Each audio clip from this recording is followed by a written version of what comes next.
Just gonna jump into it. See if this is any good. New playlist. Season 3 by Lo-Fi Leah. We'll see if it's any good. All right.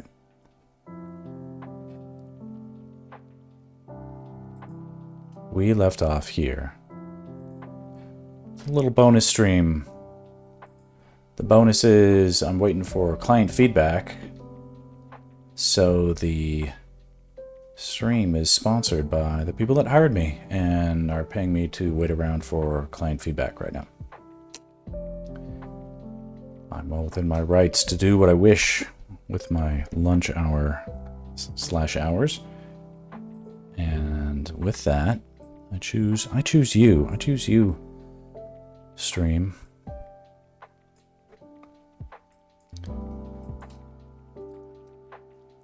This face is still giving me some grief. Let's mess around with it a little bit.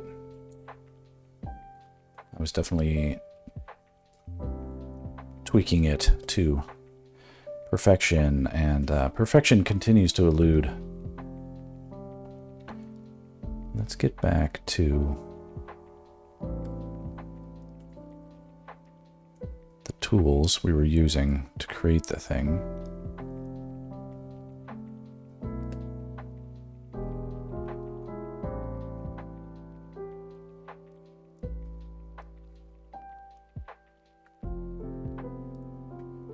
That feels better.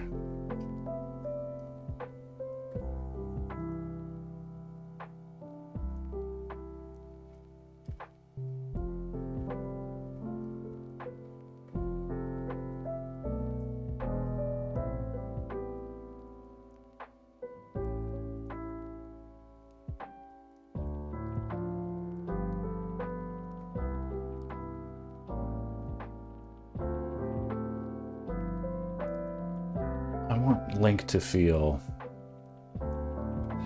relatable, not just macho, heroic, but you know, he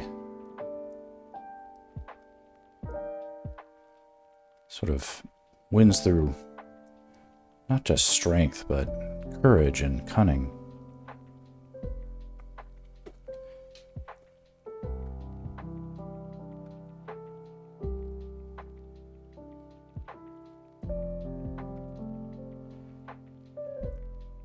Anyway, the thin lines I was using are a little problematic because all the other lines on the face are super thick. So they were standing out too much. Anyway, I think that'll sort of solve it for now. That feels good.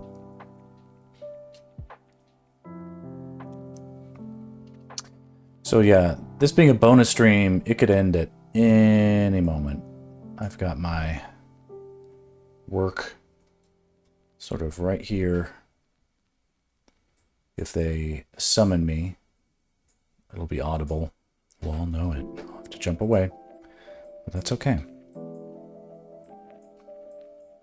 All right.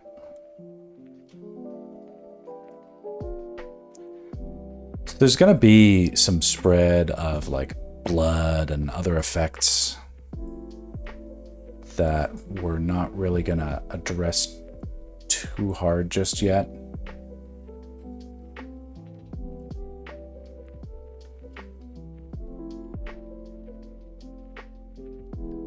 Let's proceed as if we didn't know that we're gonna have to redo or undo a lot of the work that we're sort of starting right now.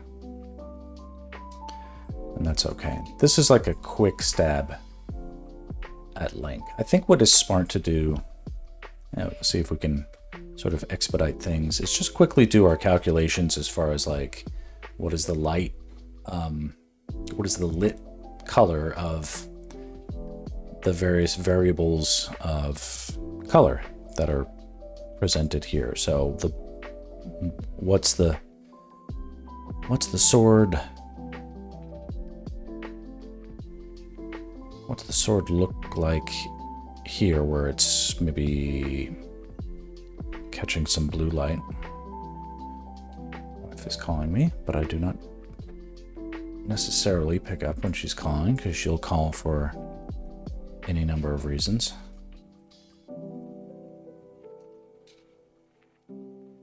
Let's see here.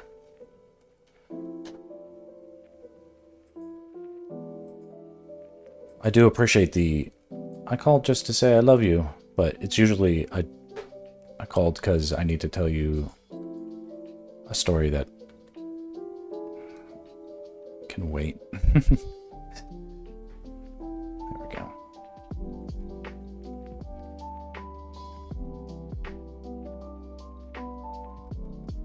We have long history of making time for each other.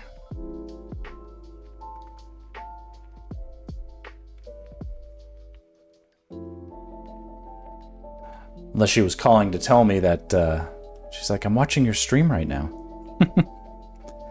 That would be embarrassing.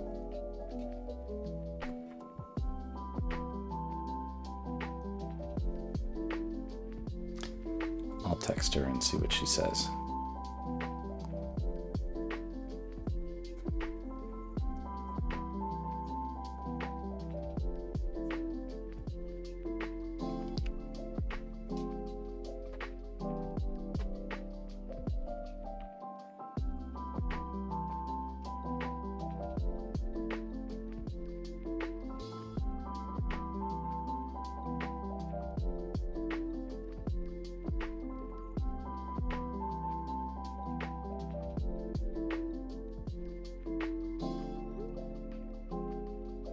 She did want to borrow my car, and I did clean it out the way I promised I would.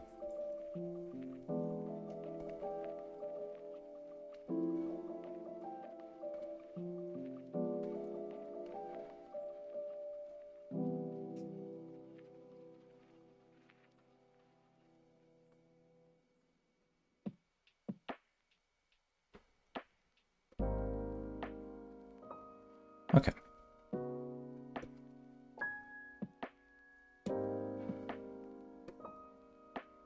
And you know what? This side of the sword would still get some blue light. It'll get mostly the light from the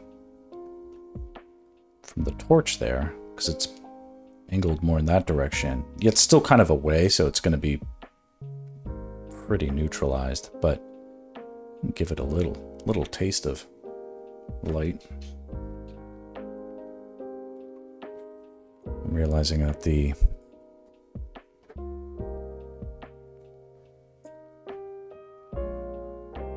sensitivity on my tablet is extremely high right now. Okay. This is a little better.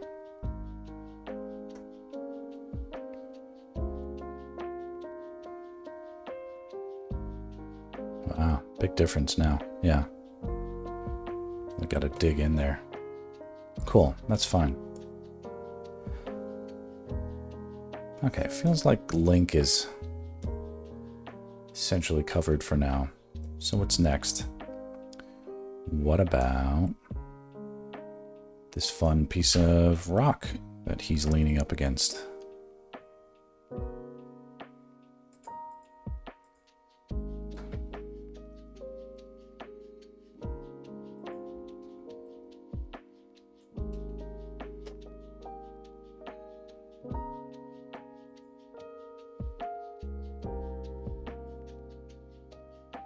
Whoa, what? Okay. Okay, what to do with this pen? Essentially keeping the same distance between each point more or less preserves the relationship, keeps the color the same while getting it brighter. Then we add blue, which means we're adding a little bit more blue light.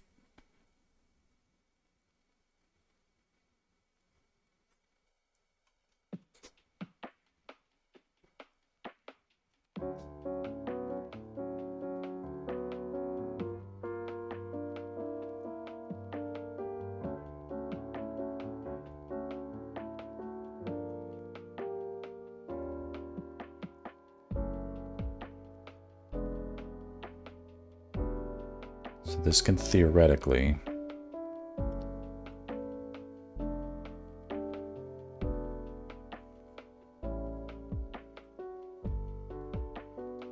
give a little bit of a sense of the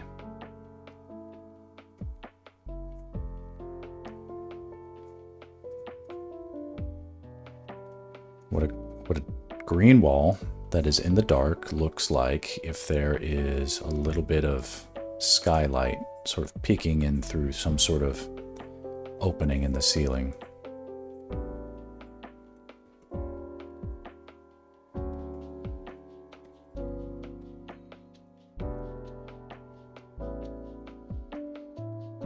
It's quite blue.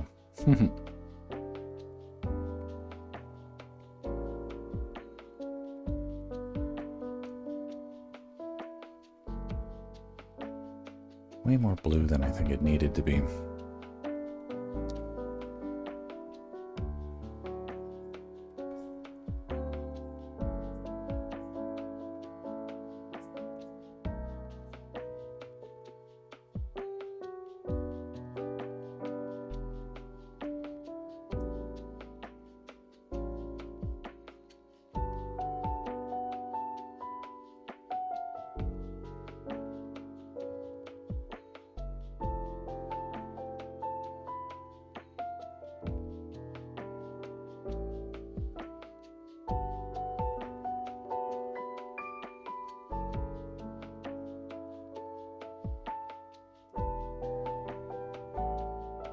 Well, it's giving the wrong vibe to me, but let's just see.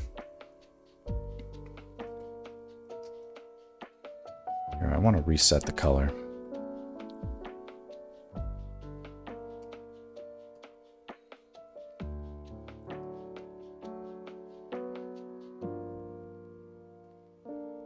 Brighter overall. Plus a bunch of blue. My wife is calling me. All right, this will mess up the audio, but I'm going to have to answer the phone now. Hi, Boo. Hi. Okay.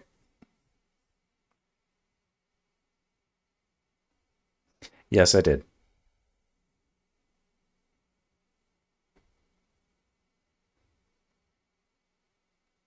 Okay.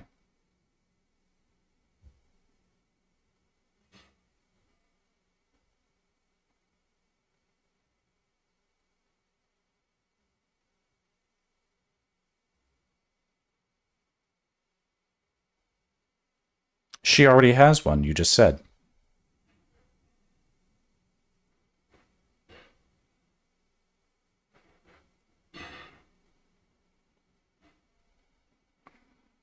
Sure. No worries. Okay, Boo. Love you, bye. Okay, that's a big interruption, and I'm going to stop the stream and come back later.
jumping right back into it.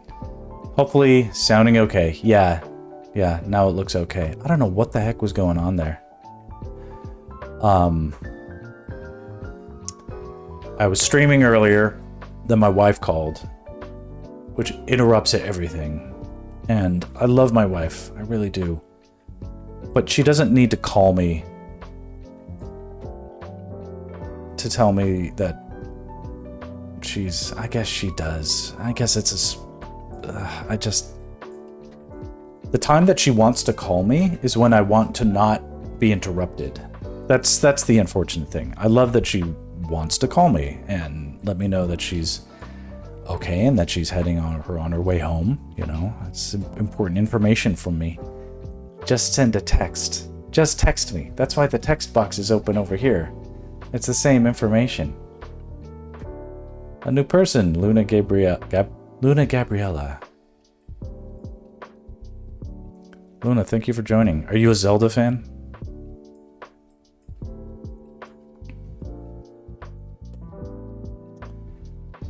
You don't have to be, but if you are, I'll show you some of the other stuff I've been working on.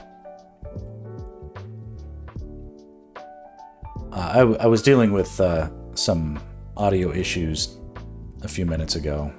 That's why I was bringing it up. It gets interrupted by because I'm using my AirPods, it gets interrupted logically when people call me. Frustrating as it can be. Okay, so what we're doing here is just adding... We played them all, but you didn't have the patience to finish them. Well, you're new to the stream. Have you seen any of my other works? Let's see here. I've been doing... I like it when new people come to the stream because I can show them stuff. It's okay if you... I don't think I've finished all the Zelda games either. So this is... Been live streaming the... drawing Legend of Zelda characters, bad guys. And then I think that's the finished version of that one. So that's an old school Moblin. Because I'm old. I played the old school Legend of Zelda as well as the new ones. Here's Link. Taking out some Stalfos. So I think this is the final. Or that's the final. Something like that. Oh, OG Zelda. OG is right. Yeah. Got my original Zelda shield around here somewhere. And then here, catch you up. This is the one I was working on previously. Obviously. Yeah. We're not aged. We're proper vintage. Exactly. Yeah. So here's one that is... in the process of going. My style looks like 3D. It looks like it just ages like quality. So this is like the horsey drawing. Obviously, there's been a few Zelda games where Link has a horse, and now Zelda is like a main figure. Actually, as far as like not just a damsel in distress anymore. She's in it, so it's quite good. But the Yeah. So the process where I try to think about this as sort of three-dimensional space, lighting it with three-dimensional lighting, but just like a photograph, like there's a process post picture being taken that happens. Sometimes it happens inside your smart camera. Sometimes it happens in the photographic developing room. But like assuming you do all the steps right, where you're thinking about the space in 3D and thinking about things with 3D lighting, what you'll end up with is an image like this, which is sort of like an undeveloped or a underexposed photograph. And then what you can do is bring it into Photoshop and add, tweak it as you do. As any photograph you take, like on your phone, for instance, has a bunch of post-processing effects that essentially that's like an AI that says, well, humans like these colors when we combine them, so let's lean it in that direction. So that's already been happening on your phone for like 2 decades now, or like on any digital camera. Otherwise, like the photos we take would be somewhere more like in this variation where it would be like that's the information, but like here it gets organized into the range of values that humans like to see grouped together. So this is close to done. So I'm sleeping on this for about a week, and then I'll steep my mind on all the little small fixes I want to make. We'll come back to that later. Now we're in this realm where we're starting on a new, different piece. And yeah, it's time to distract our brain with other stuff. While our ideas marinate on what could be different about that other piece, we can focus on a different piece. And so the Vires were a specific dungeon enemy from the original Zelda series that I don't think ever made a recurrence.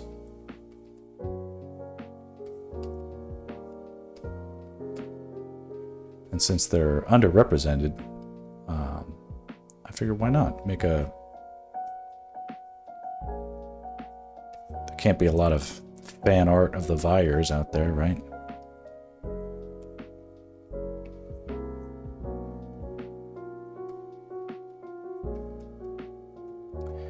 Anyway, this is a bonus stream where my client is... They're busy. Yeah, so far so good. Right now, the client is reviewing the work I've done for the past week. While they review, I can do this.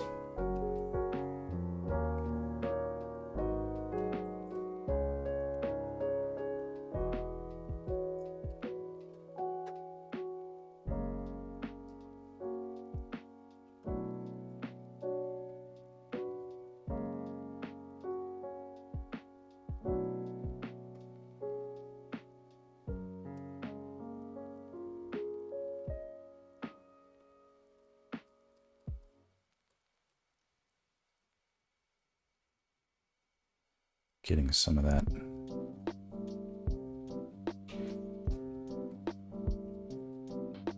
blue light reflecting where it belongs.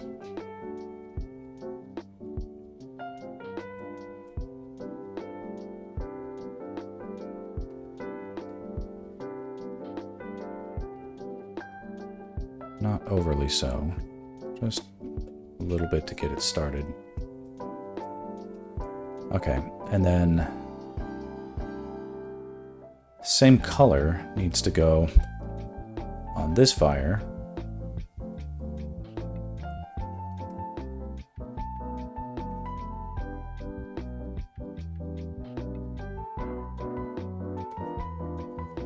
But not as bright. It's farther away from...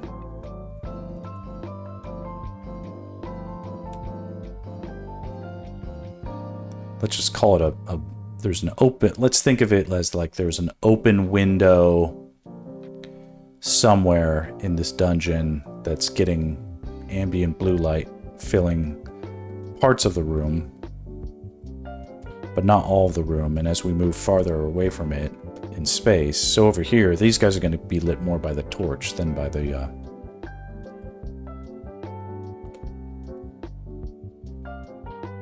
window.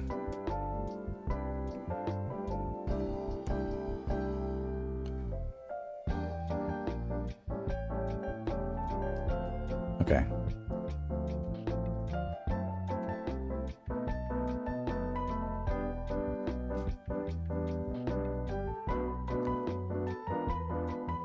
Definitely need to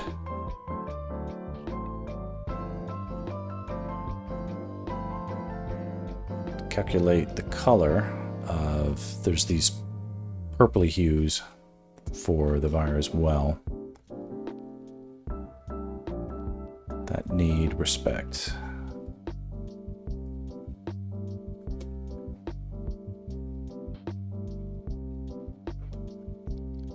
It can't be the same color. Same light, but not the same color.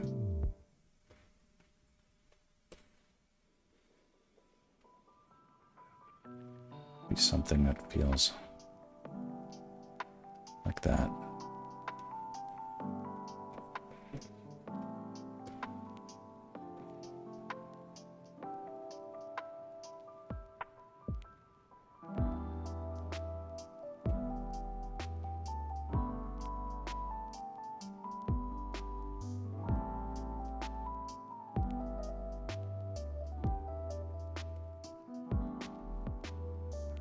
Got to glance up every few minutes at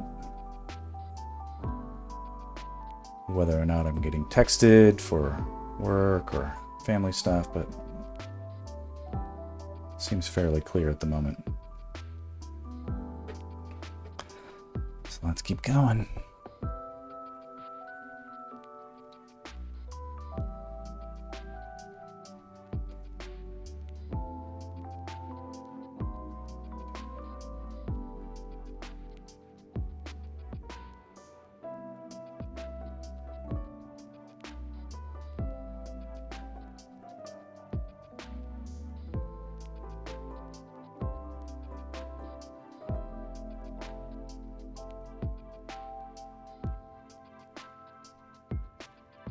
This sounds like something from a Ghibli track.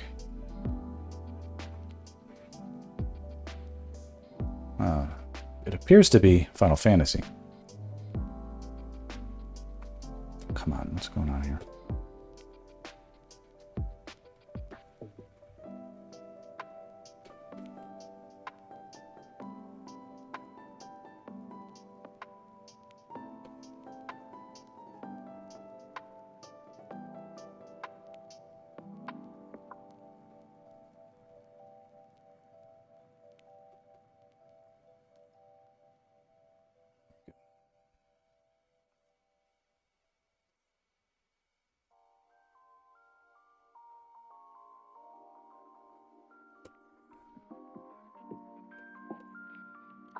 Okay, same deal.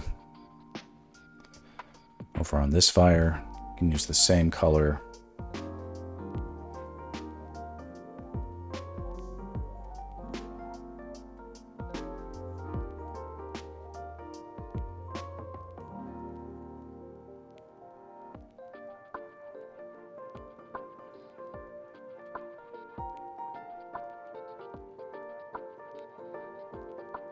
Something like that, maybe.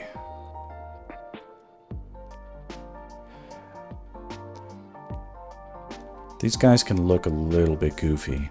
They were designed as, I mean, there's just sort of this fat, bouncing, weird, smiley creature that I'm not sure anybody has a strong idea of what they're like or what they do. Their personality is much of a guess. Guess by me as much by anyone.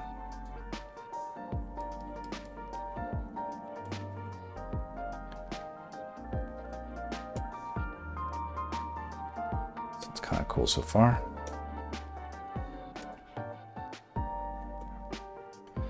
There's a couple snakes too. Oh, well, we got to do the claws. Claws and sort of like these. Oh, yeah, this here too.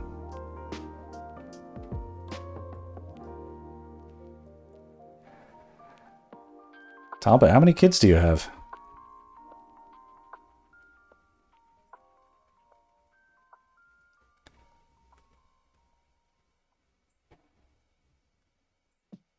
I'm quite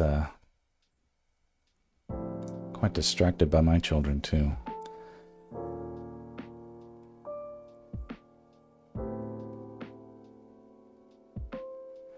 All right. 3, but 2 I take care of because of baby mama drama. Got it.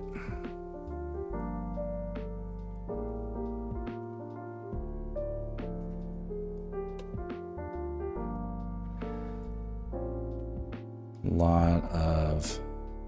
I mean, it's drama at the best of times, so I can only imagine.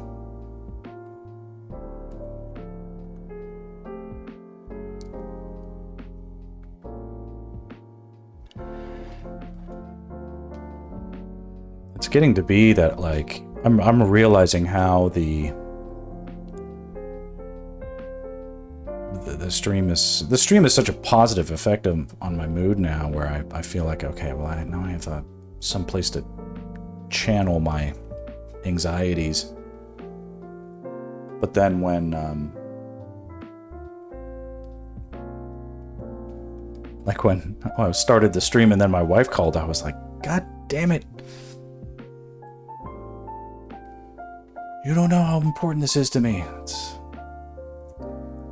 Oh, it's terrible. He said we don't speak. I don't know where he is, so if he wants to talk, I haven't changed my info since 2010, so it's on her to tell him and for him to ask.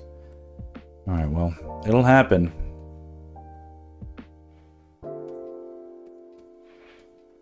Man, hang in there. That's tough. I won't pry. I'd be pretty sensitive in regards to that if that was the case. As he just don't talk to me. All right.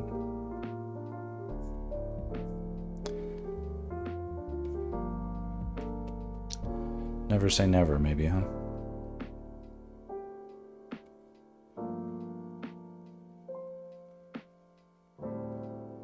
Yeah, okay. I dig it.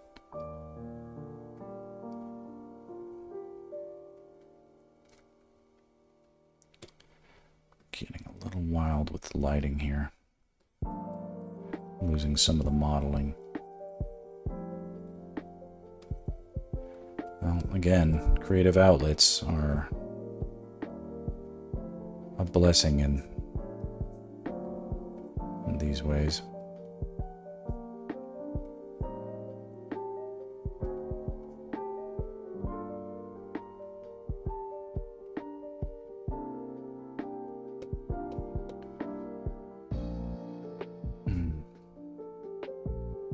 Yeah, this is a good one.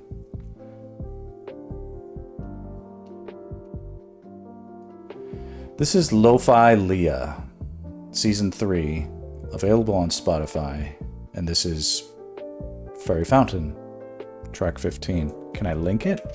Let's see if I can. Let's see. I have trouble. Let's click share. Copy album link. Maybe this is good enough. Can I post it here?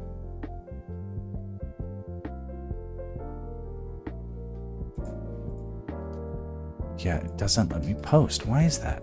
Or click it. Okay, well, I don't think it's not any kind of crazy docs to put my Spotify out there, is it? So we've got Season 3, Lo-Fi Leah.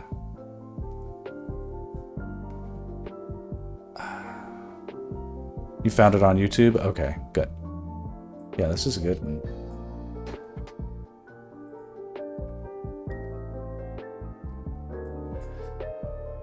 All right.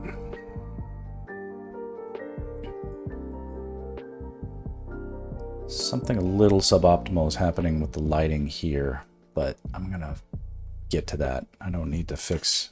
It's best to focus on like the biggest shapes with the biggest payoffs first, and then work my way down to minutia.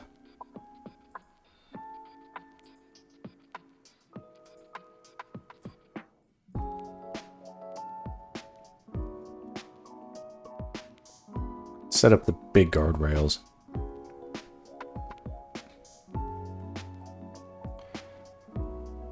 A little bit brighter overall. A lot more blue.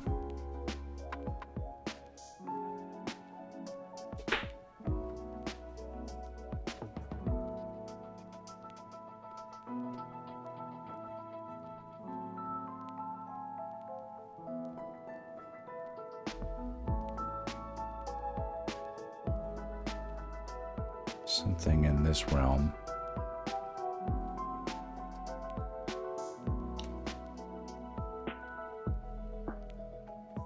Feels about right. Now let's do the teeth. And the teeth are going to have a pretty cool effect.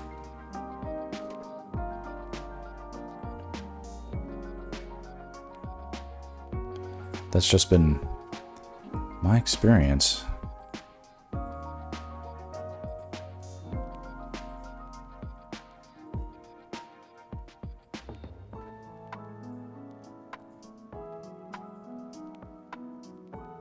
made the teeth and the claws the same color.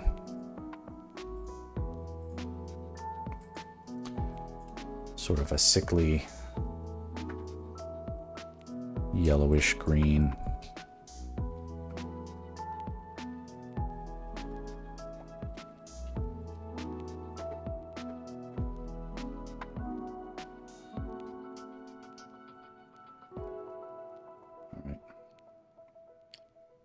Brighter overall, plus blue, plus a lot more blue. Wait, is that the right color? Yeah, that was the wrong color. Here we go. Brighter overall, a lot more blue. Let's see.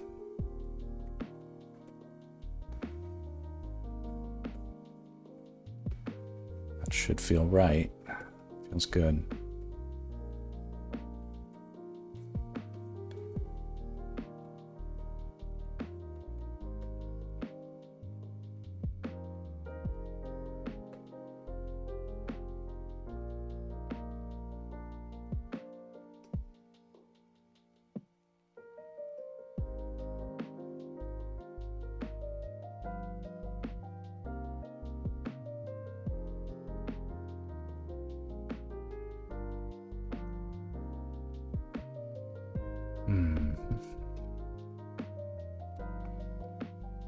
I can talk a little bit about the lore of Max. When I was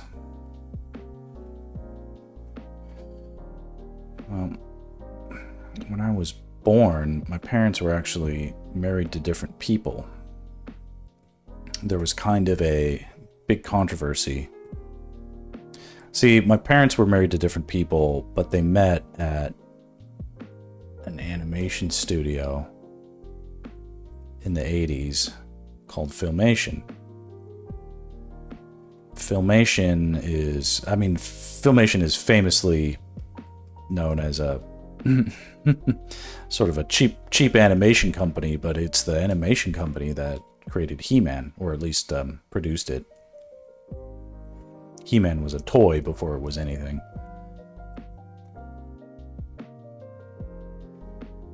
But I think both my mom and my dad did storyboarded on He-Man for a while. They shared a cubicle and had they fell in love, and I was conceived out of that. And the problem with that is that they were still nonetheless married to different people, and the 80s were a time when it was weird, though it was sort of deemed as more painful to get to bear the shame of divorce than to raise another man's kid, or have another man raise your kid, as the case might have been. And I didn't know about this until maybe like 10 years ago or so. But the mom, or the man that my mom was married to, considered me his son for like a year and a half. Just because my mom fell in love with my dad and had me didn't mean that they necessarily were sure about getting together with each other, or putting their good family names to something. It sounds so absurd now, like in this day and era. It's like, whatever, just get divorced. But still sort of like you didn't quite want to do that back then. This is a tough situation. I can feel for it. My mom was 28 at the time. My dad was 24. and my dad, like, you know, I can't, like, me at 24, like, I don't think I could have, I could barely pay for, like, my cell phone, you know, or like put gas in my car. Like, having a kid, like, you might think and be like, maybe it is better for the kid to stay in a stable family if that sort of thing could happen. And so the name Max, like my name, is not a name that my biological father gave me, but the name Max is the name that my mother's husband gave me. He named me Max after his favorite grandfather. So, though his and my mother's marriage did not work out, they separated and divorced. And my parents married each other a few years down the road when I was 3.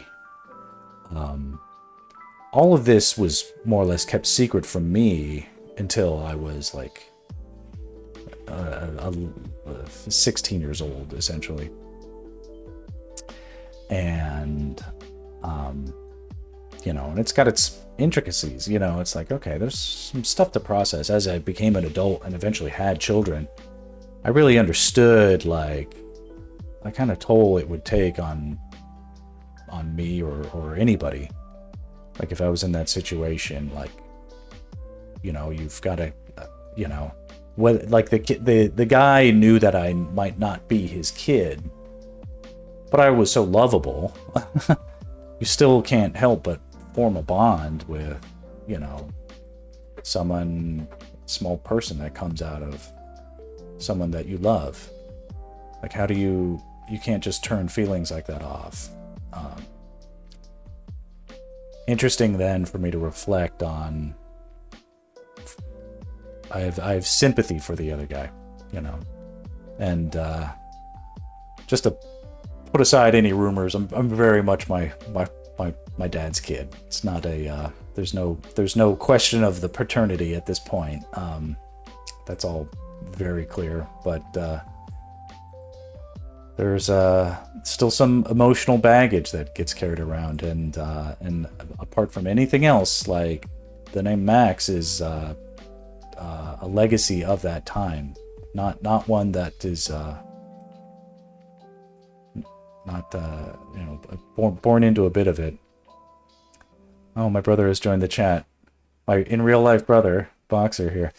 Didn't you run into that guy's son a couple of years ago out of nowhere? Yes, I did. He so that man's son,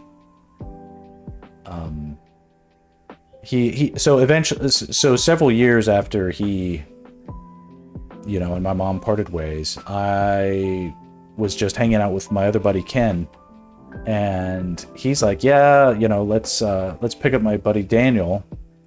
He's like an art reviewer. He like writes art blogs or whatever. We pick him up, and he's like, oh, this is my buddy Daniel so-and-so. And the last name, like, triggered me a little bit. I was like, that's a very familiar and yet extremely rare kind of, like, I'm like, that's interesting. What is your last name? How do you spell that? You know? I was like, this will sound weird, but, you know, did your dad ever have an ex-wife? And he's like, yeah. And he, like, says my mom's name. I'm like, he's like, wait a second, you're Max. And I'm like, yeah. And apparently, you know, so that's there's a spiel there where it's like, nonetheless, it's a small world, you know, you can't fully separate from anything, really.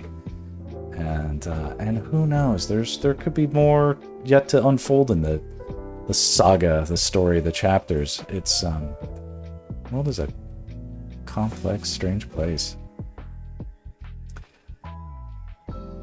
But what I know better to do is to levy judgment. Life is messy and weird and wonderful in that way. Yeah, I could imagine that at the time. I don't know, like, if it was me going through that at 24, I'd have all sorts of negative emotions about everything. And now that, like, life and, like, real hard situations and real tough shit has, like, beaten all the energy out of me, and all I have left is gratitude and compassion. So, you know, it's like, okay, someone has a complicated situation. It's like, try not to have too much judgment one way or another. The motivations are tricky, and I think a lot of it is just like, hey, you know, because I can't reflect on the situation with anything other than like, if anybody did anything wrong, it was my own parents, and their crime is creating me. Like, what? Like, okay. And it's like, if it is, you know, if I grew up to be a bad person or something, maybe that's one thing, but I always sort of looked back on it with a little bit of reflection, with the sense of like, this is probably explains why my parents really, I don't know, tried to do better. They felt like they had a lot to make up for just from the get-go. They needed to, you know, they've probably had their disagreements and arguments and stuff, but they don't, I think they understand that there's a chance at redemption if they can pull this off and do it right. You know, maybe that's what they're trying to do. Something so weird is going on in my program. And I've got dropped frames. Like, what's going on? What's doing? Weird stuff. Oh, it got zoomed in somehow. No? Oh. Oh, okay. That's weird. I don't know how that happened. Now this is Ghibli, right? Yeah, My Neighbor Totoro. Right now there is a vacuum cleaner outside outside the door. Apologies for the vacuuming. Here, let me turn off my mic for a minute. Yeah, sort of grumbling. I'm just going to turn off my mic for a second.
think it's safe. You can always turn it back off, but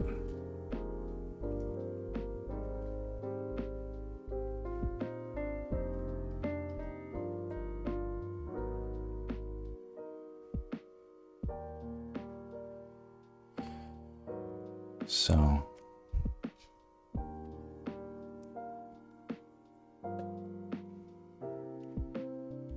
anyway, the origin story.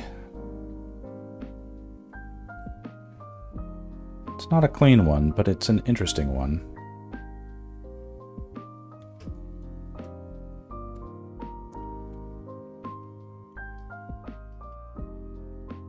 How am I doing overall? I feel like I'm doing really good. Did something happen?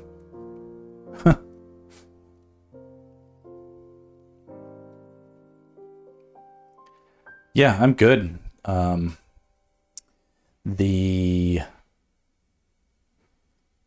Feels like it's you're just asking. Okay, yeah. So right now I'm waiting for client feedback on a project that might not come in for hours and hours. Might come in any second. It's tricky. Julie is picking up the kids right now, like literally right now.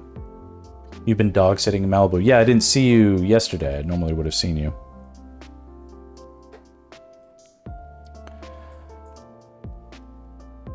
I'm certainly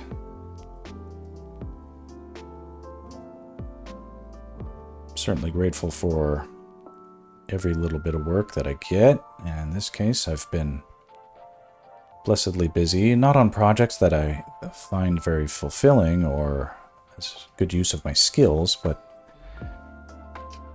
they find me useful, so I'll have to be grateful enough for that. Let's see. Well, no, not true. I wish it was only dog sitting, but it's been managing all these crews. And gonna be honest, I'm tired of it, lol. Yeah. You're sort of living at your workspace right now, right?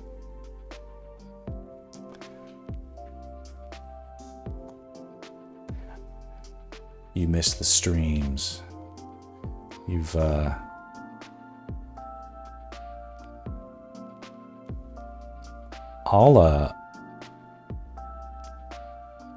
I'll be honest,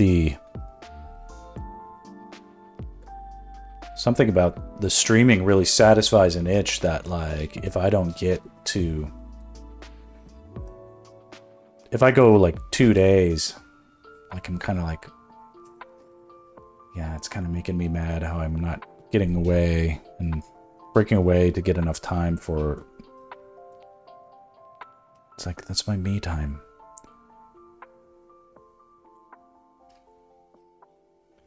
Do this for myself. Or you're trying to say, yeah, it's time to quit my job. It's kind of like therapy for you. So it's always time to quit your job. Just give it, a few more days or something, right? It's always time. And then, I wonder. This very much is like therapy for me.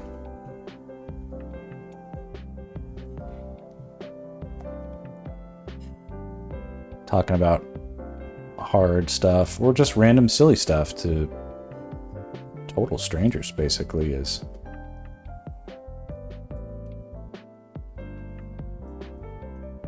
somehow a big help. It's a big help on my crazy psyche. Yeah, like every week Julie's like, I'm gonna quit my job. I'm like, sounds good, dear. But then, she does stuff over the weekend, gets it out of her system. By Monday, she's happy enough to go back.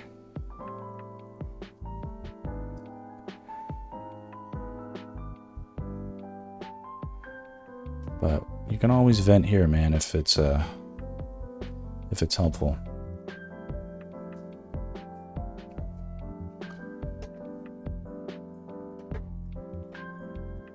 Something work from home. Man, I could definitely see that, like, doing what you're doing right now, you like managing crews on site and stuff and like having to drive around. I could see that being a bit of a grind. A bit or a bit of a much. It was just a bad brain day today. Nah, I dig that, man. That happens.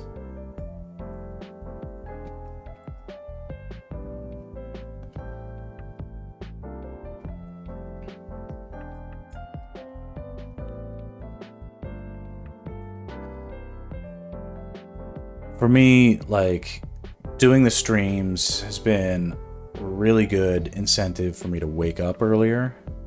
Getting up earlier and being productive and carving out like time for myself and what I want to do. That alone has been so much better for my brain compared to almost anything else. It really is. Oh, I love this song. Beware the forest mushrooms.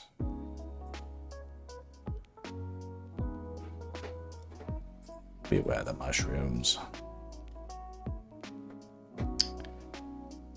Let me think here. So I'm objectively being so much healthier than I was on account of having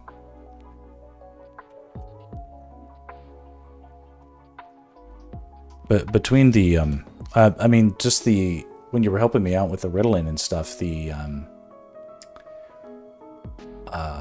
know, obviously I'm not on it right now, but it sort of helped me to see things from the outside a little bit. And, you know, I've been okay not drinking, and I'm not even really trying right now, which is weird. Usually it's not easy for me to say, oh, like, okay, I'm going to try. Ugh. You know. Try and then just not succeed.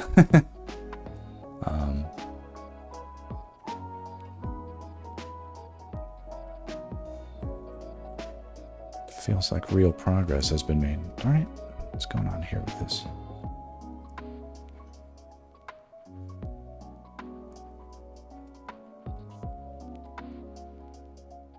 I did such a bad job on these snakes.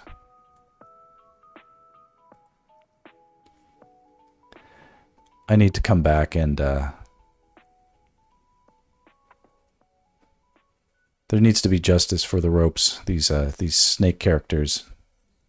So I had a bunch of ideas for them, and then in the composition here, they just got knocked back and knocked back and knocked back, and now they're just like little worms that are on the floor. It's sort of like they don't really have too much point.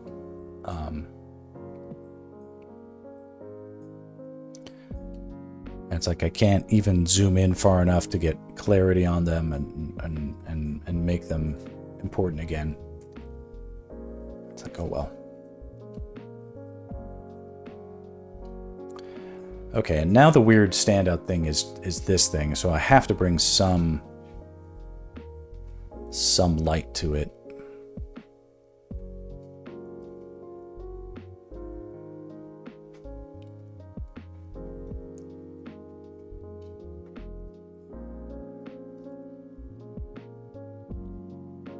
Let's see what we can get away with. Similar color.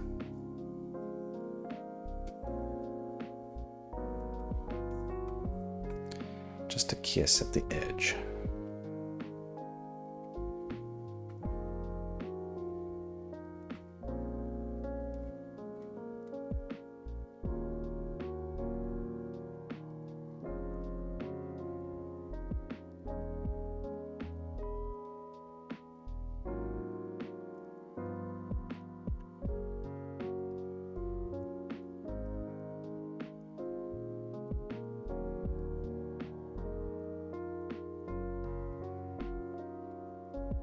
Maybe right there. I don't know.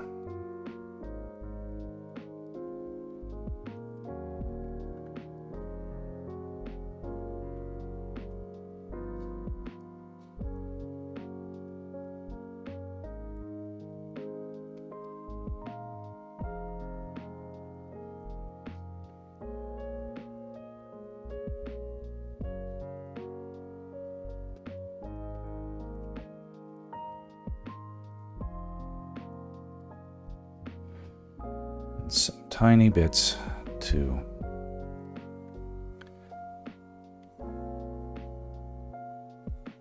catch some of these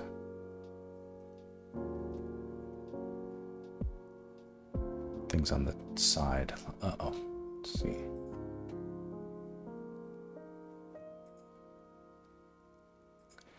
I can tell that someone is home. I'm going to duck my head around and say hi. I'll be right back.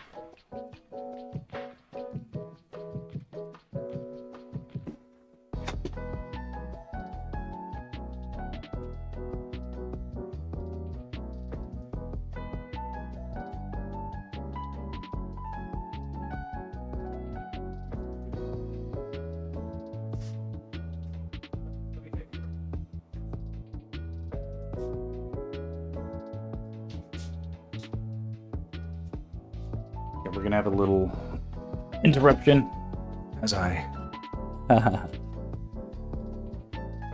we had a good little run here. I'm gonna come back, but I need to help get my kids loaded up with what they need for the rest of the day. So maybe 10-15 minutes. All right, till then, peace. Jumping back in. Time to stream. Stream part 2. Interrupted stream part 2, part 3.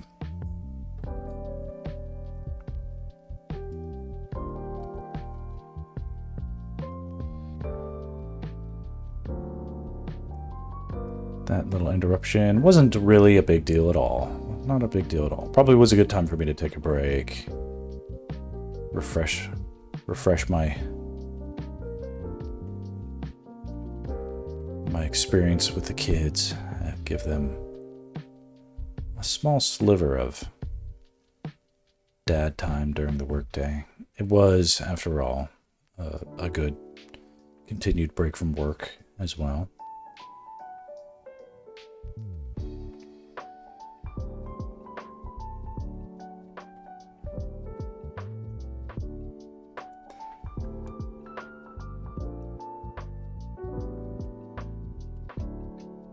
What is kind of cool. Yeah, I like that. Using, it's hard to see, I know, but just these little bits of light getting caught on the edges of things like that. As if the light is sort of strafing that wall a bit. It's so cool.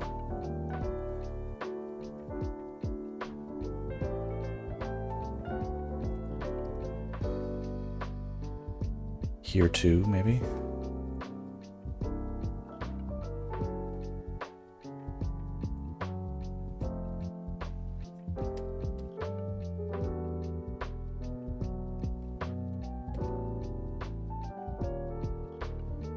Notifications coming through, but none of them are work, so that's good.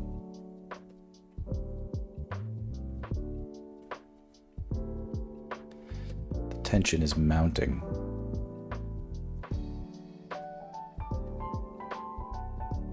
I talked about this earlier on the stream, but if all goes well with this meeting, they'll say, Max, great work. Everything's approved. Therefore, we don't need you anymore, and we're gonna let you go.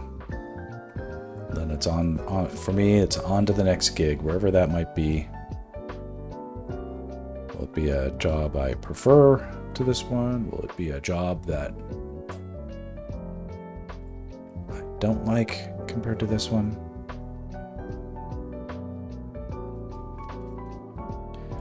One thing, so I don't prefer the job that I'm on right now, but one thing that is kind of awesome is it does have these really, it's super corporate, so they've got these really really strict yet ineffective review portions, these sorts of like, okay, here's this quality control gate gatekeeping review we're going to do to make sure everybody likes it. And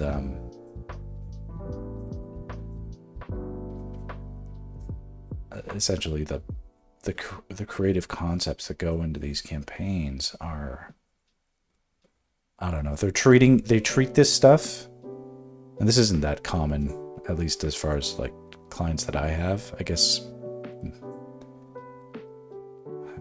maybe it used to be, maybe it is now trending that way, I don't know, but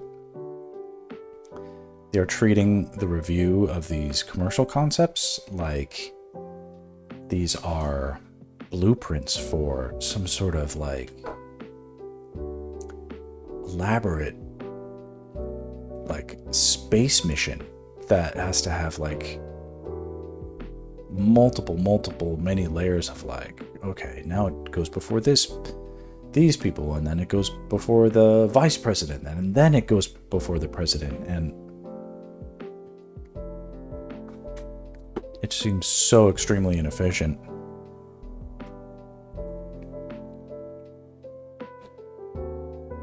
Because it's like none of those people are advertising experienced. They're just opinionated people.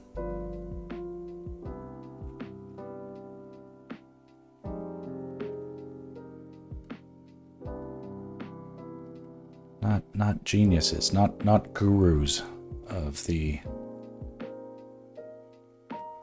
human spirit. Not from what I can tell.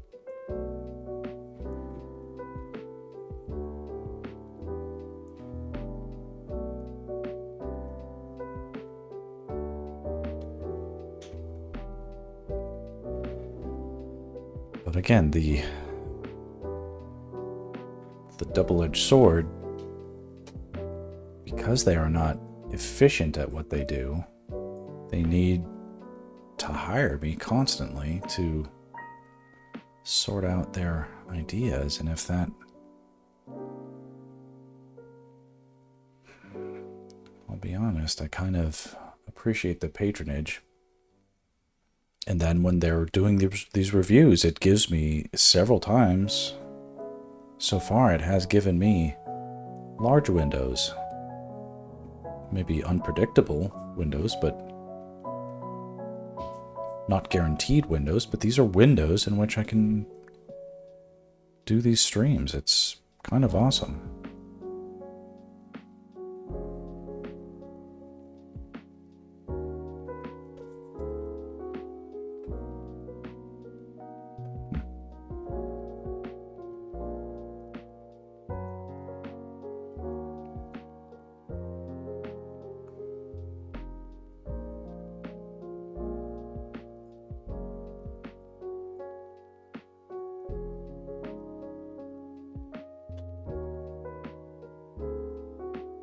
So much weird glare in this room right now.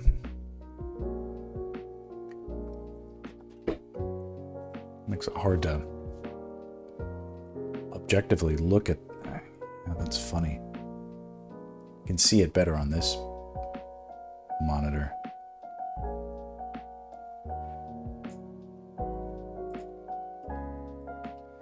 Okay, seems like it's going on the right track.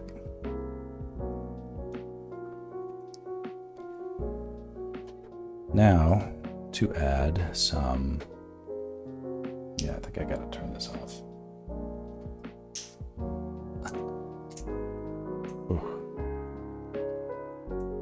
It's a little easier on my brain. Oh, let's see here. The editor got itchy feet, itchy trigger finger, and has probed the producers for a response. We'll see. I know better. That's a rookie mistake right there.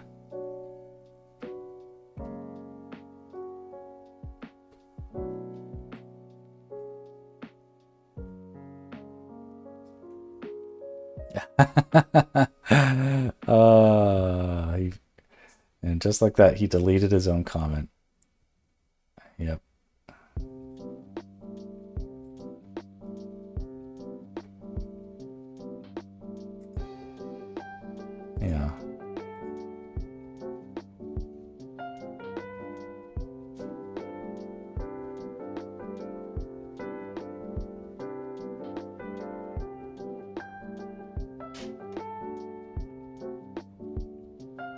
Wait a second, here we go.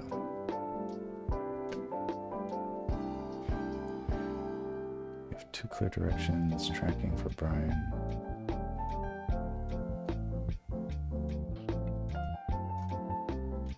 Okay, there might be more feedback to come. We'll see. One way or another, we'll get an answer. In the meanwhile, nothing I can do about it. Okay. Let's make a little bit of a fire happen over here. Oh, this is cool. Let's do this for a second. Let's turn off all the line layers. Starting from...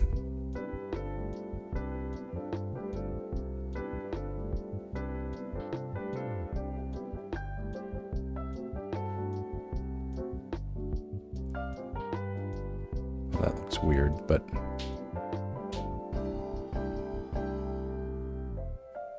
Yeah, the snakes were done so badly. Oh well. It's cool to see that, though.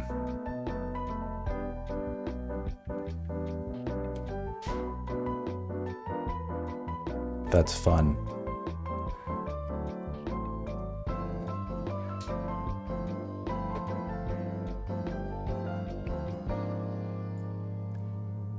Like, that's neat to see. It almost looks like a bad 3D render.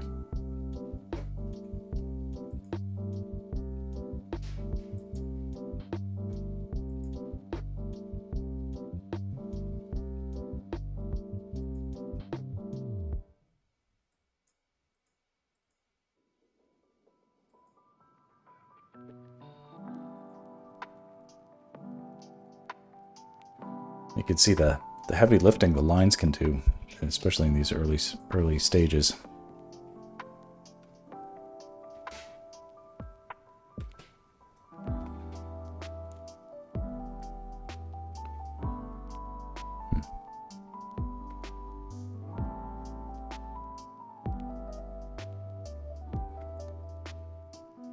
Okay, what we need is something to represent fire.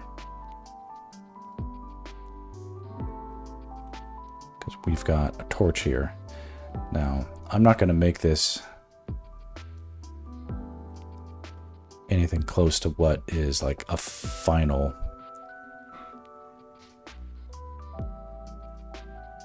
piece of fire. It is a sort of a placeholder meant to remind us that there's fire coming from this area.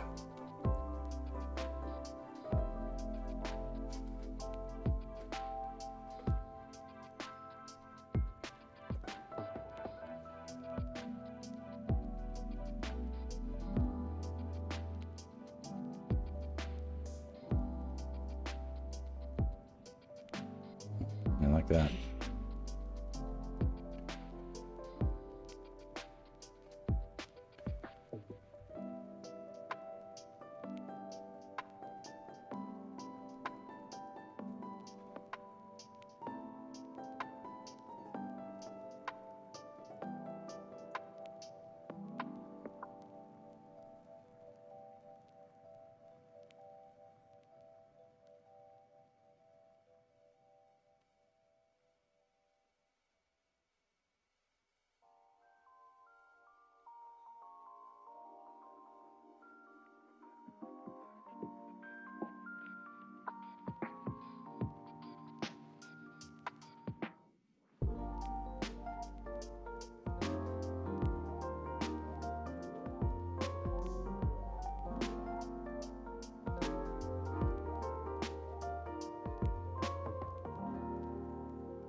Fire.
Something here.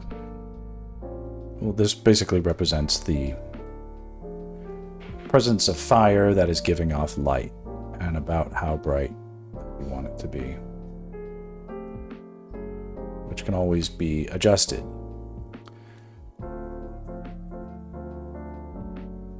But let's use this as a starting point.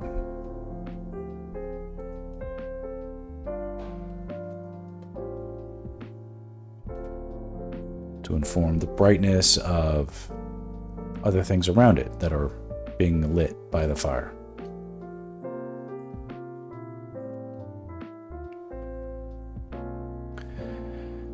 This is non-alcoholic wine that I'm drinking. It's very frustrating, but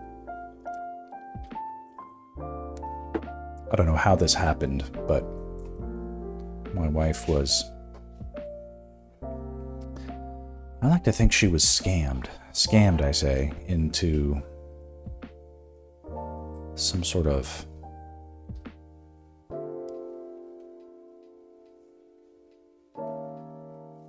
I don't really know the circumstances, but one day she came home from a place and she's like, I ordered a bunch of non-alcoholic wine for us to try. I'm like, why did you do that? Don't do that again. And so she knows better now, but we've had a few of these bottles and I'm just like, okay, as long as they're here, you're going to think that's a suitable substitute. So I've been forcing myself to drink it just to get it out of the house. And I don't like it. It's not good. It's objectively bad. It's like a objectively bad wine.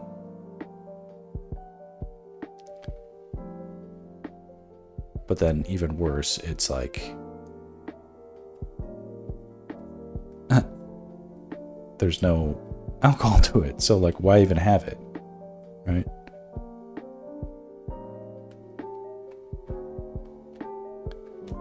Okay.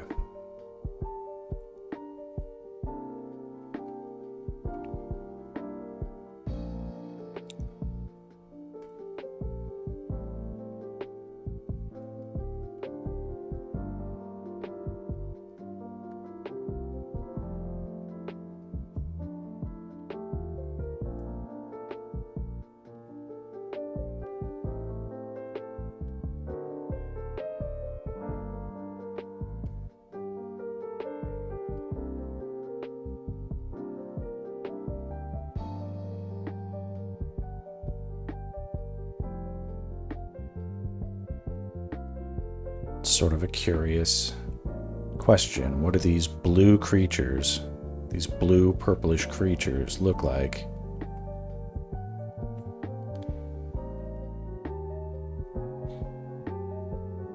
Next to the light of a fire. What color is that?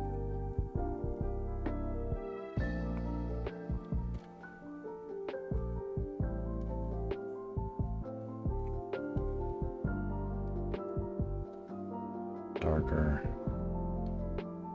And then redder.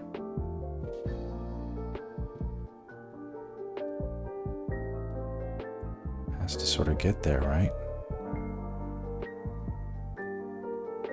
It's interesting to, like, we have to think about subsurface scattering at least a little bit with, like, the bat wings, right?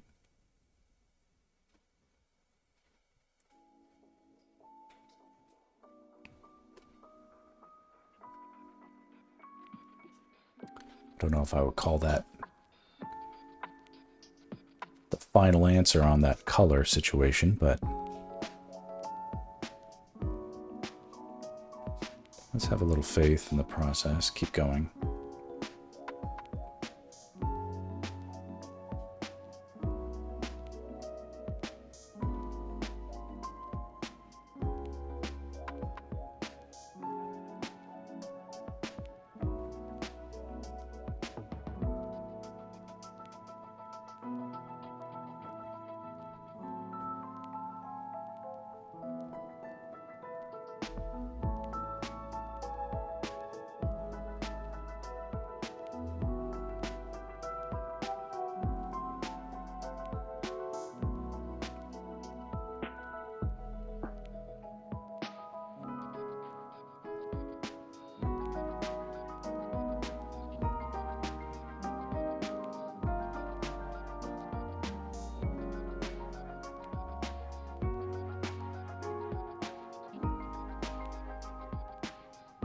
Something like that, maybe?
Feels like it's tracking okay.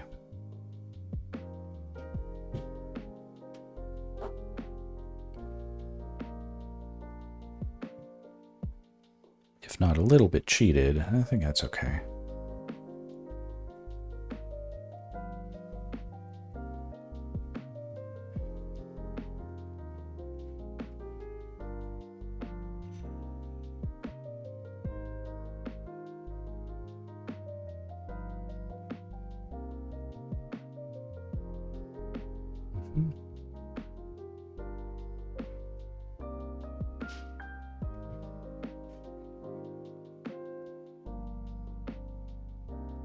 No.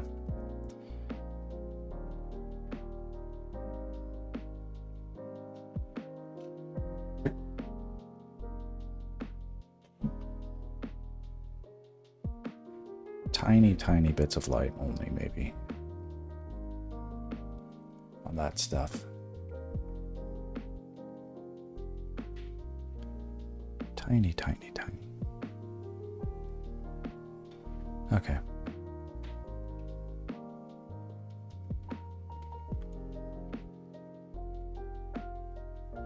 All right. It's a good start. I think I like the color.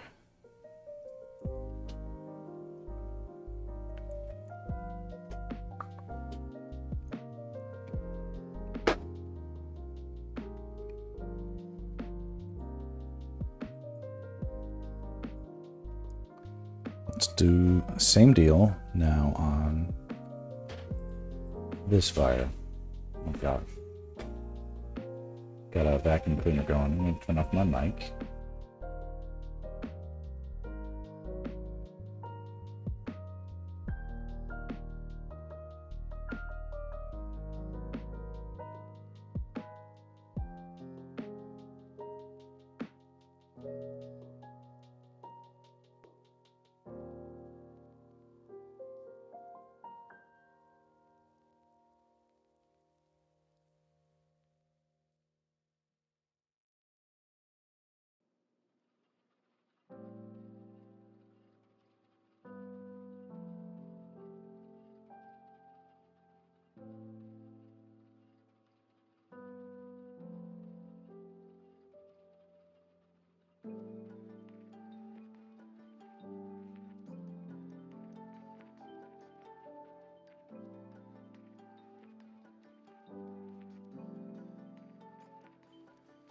All right, try the mic again.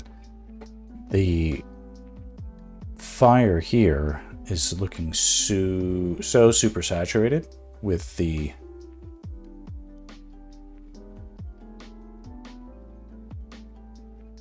oranges, and I'm not comfortable really getting into that with. So what we can do is we can essentially desaturate the fire by kind of brightening it up with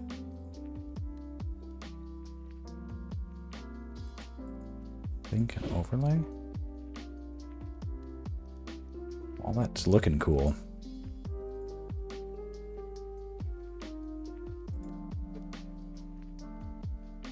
Let me see.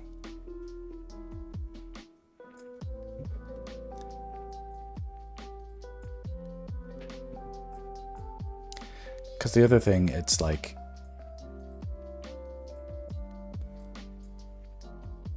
the fire being that red. Jeez, look how close it is to the edge of the composition. So there's a lot of things I'm not super stoked about, but the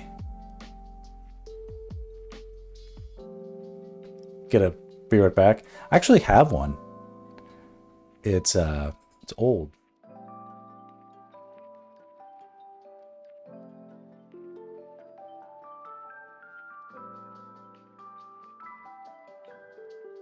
So it exists. Should you use it for a minute when you're going to dip out? Yeah. So I agree. What I've been trying to do is not dip out. So then when I had to do that, it was just something that was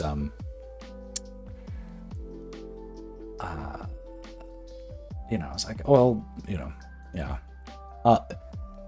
It's a little bit also like okay, I need this, I need that, I need this, I need that, and I'm like, I need to also sort of allow for the fact that like I'm iterating on this practically every day, and that over time, like, yes, the things that I need will incorporate, but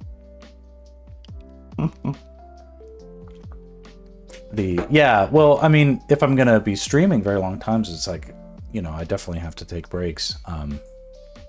So, I mean, yes, that's true. But that's kind of like phase 2, you know, or phase 3, where I'm yeah. Oh no. Okay. Clear that out. Okay. Yeah, something I was just lamenting a second ago was having the fire so close to the edge of the composition. It's not like that's the end of the world. It's just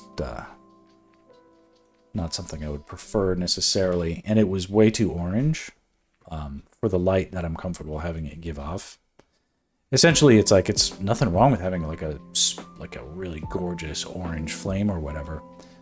But if it was too orange and too red, it would too much grab the eye. and it's not really about...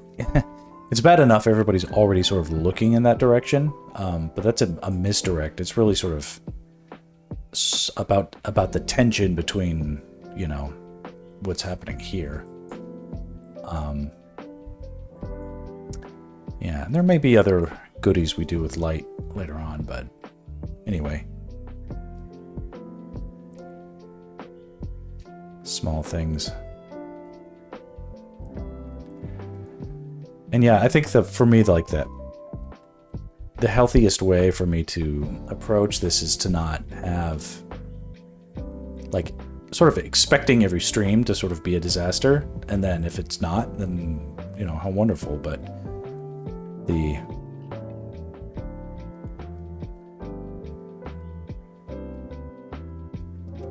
doing it all wrong is something I'm okay with to start.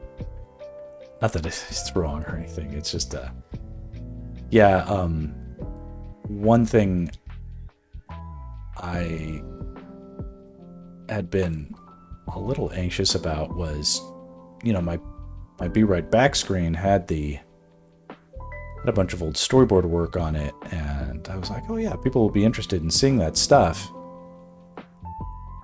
And then I started thinking about it, and I was like, well, there's kind of no context for it at all. It would be better if I just saved out a bunch of Zelda stuff, and then it can actually, like, tie into what's happening on the stream. So I made a point to, like, write down that, like, hey, I should save out into a folder the Zelda stuff so that it can be pulled into it can be there at hand for a Be Right Back screen. And then I just sort of lost momentum on that initiative and forgot about it. It's not that big a deal, but that's the explanation there. It just hasn't happened yet. That's okay.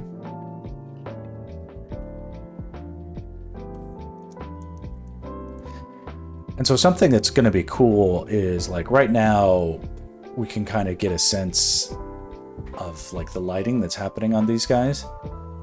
But I want them to sort of appear almost like sweaty, gooey, slimy creatures, not unlike how I did the Moblin many moons ago. So if we dip back into here, there was sort of a phase in here where we could see all the lots of different gooey sections.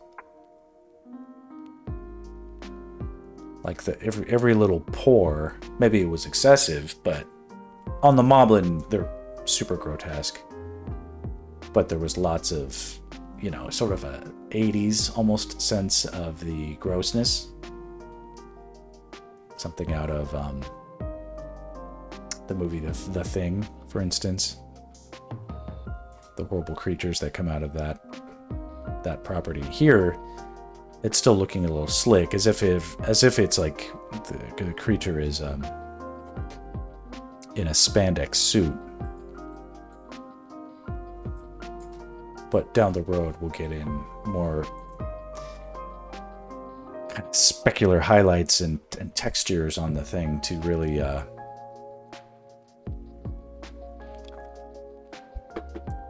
sell the grossness. Because I feel like in this scene, there's lots to be played with in terms of, like, texture. So, like, texture of the ground, texture of the wall, texture of Link all scrunched up, blood, texture of the horribleness, especially in this mouth. You can see all the crazy folds, all the ooey gooiness that is ready to be happening there.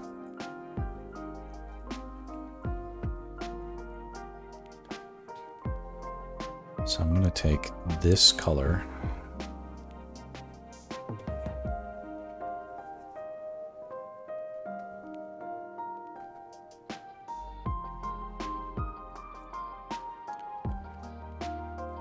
borrow it for the illumination that's happening on these wings.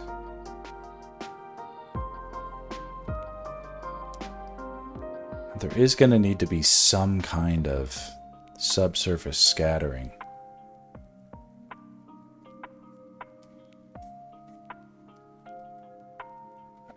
I'm almost certain of it for these wings, like the fire that's behind them and the thinness of the wings. Because these creatures have these like comically, this is in their design, they have these comically ineffective small wings.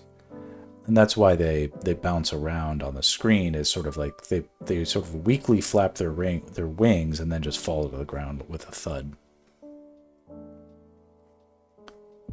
So it's almost more like they scooch around.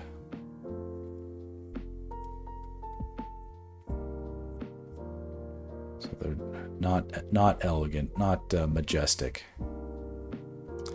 Opposite of all that.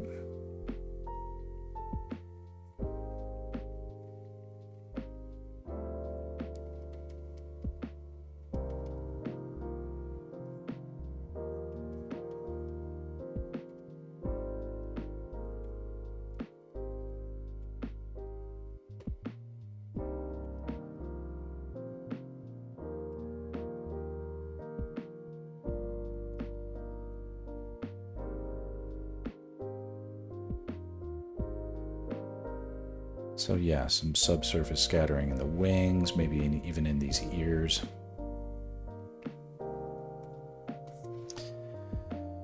And in case, because probably not everybody's quite familiar with the term, ooh, there would be some of this, I think. If we can do it.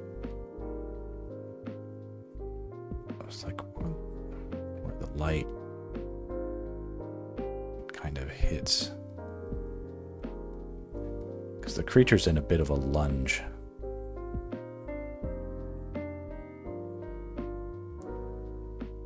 Not a hard edge, but definitely something.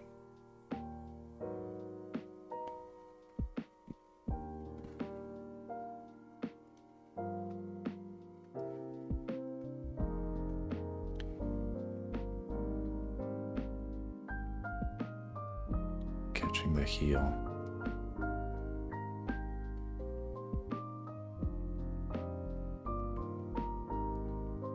Which means definitely have to hit some.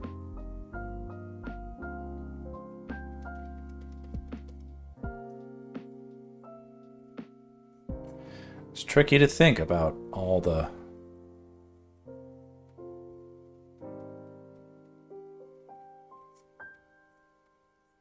things that could be blocking the light. Like the elbow here feels like it's going to block a lot of the light that would hit the tail otherwise. Going to block a lot of it, but not all of it. How much does it end up blocking? What can we get away with?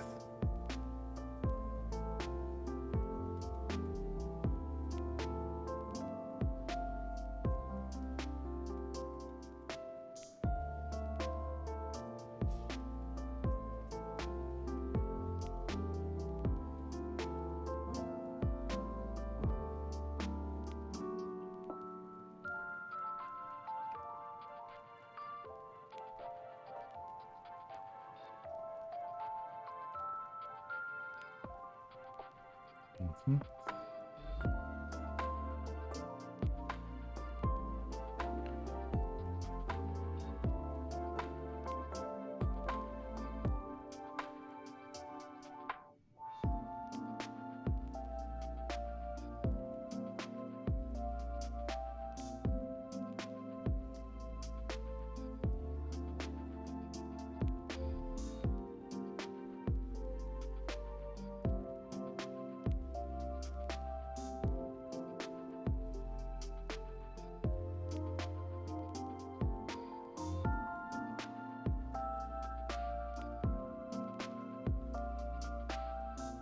Definitely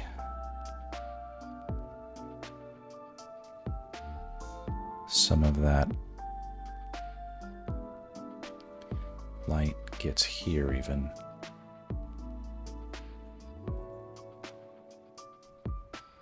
Not necessarily hitting this claw, this claw, this claw, but maybe that one. It's just those little bits of distinction that can really make a difference.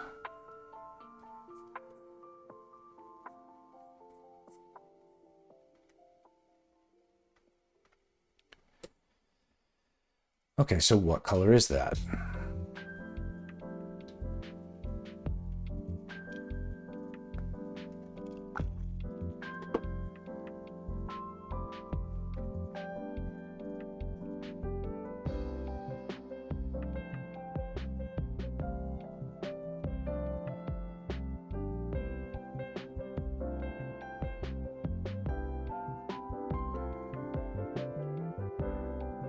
Click on the color.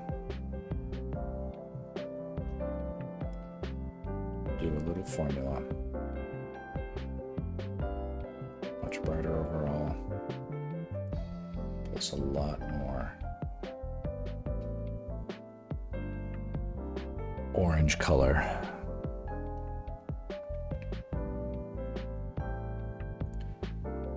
And that's getting us a color that's pretty clearly orange. It's neutral, but let's see. Yeah. Love that.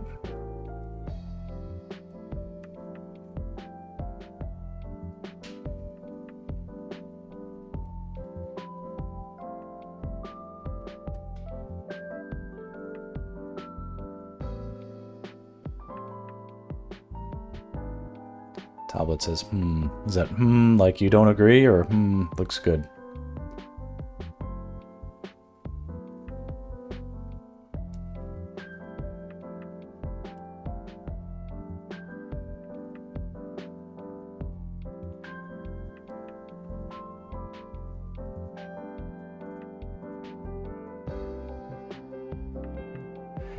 Assuming these are oil-based fires, could you give it a black smoke and build up to show the burning effect of the burning oil? Yeah, that's a great idea.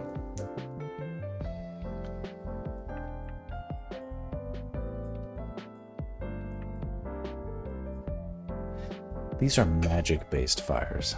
But, like, having the, like, those types of... But I like the, it depends on the game. Like, canonically, the magic meter in Zelda is what fuels the candle. Does that make sense? No. Logically, this is the stuff, though, that, like, professionally, like, in like a concept art realm, like, you want to account for that stuff because it's a that's story, you know, and of course you know about this. What I'm gonna do is focus a little bit more on like lighting up the entire room just to see what it needs. Ultimately that's gonna, whether or not that actually makes it into the composition, that kind of thing is going to be based on the need of the drawing, where it is ultimately and where I want it to be. So it's not necessarily on deck just yet, but that's a great kind of suggestion. There definitely will be some atmosphere like being created by the smoke.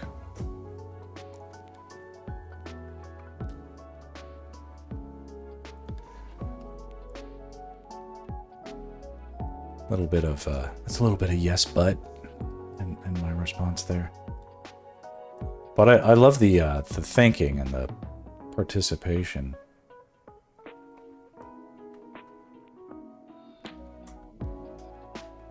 But I'm super pleased with this color. It's something that feels like it's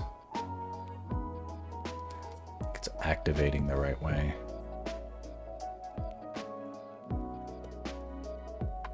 Same here, just a touch.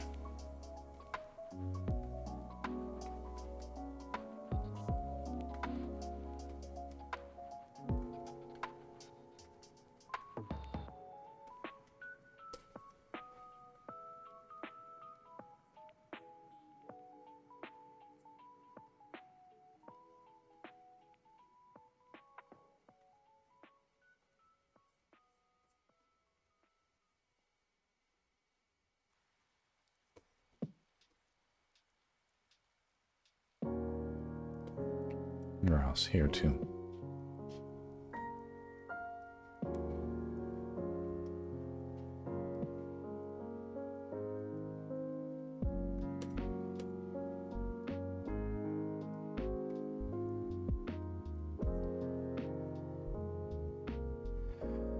That's the 3Ding effect of that lighting. You can turn the lines off and almost get a sense of the form just from the lighting.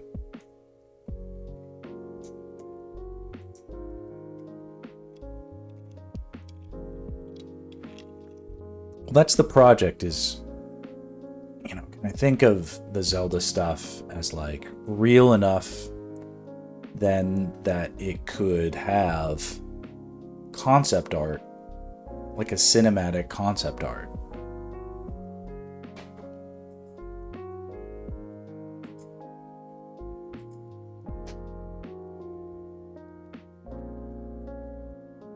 It's like, can I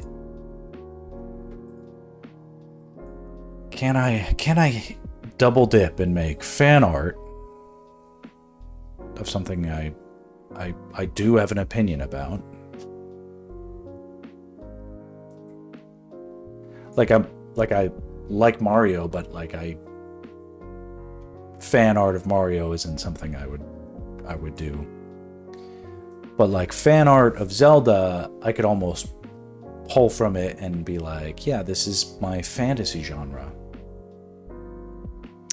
Say, I have an artist who's done my novel art, and they've got this mix of anime and realism to it that I enjoy. Yes, I saw your cover art. I definitely thought that stuff looked great. Anime has just been the sleeping giant. I mean, it's not even sleeping anymore. It's so funny how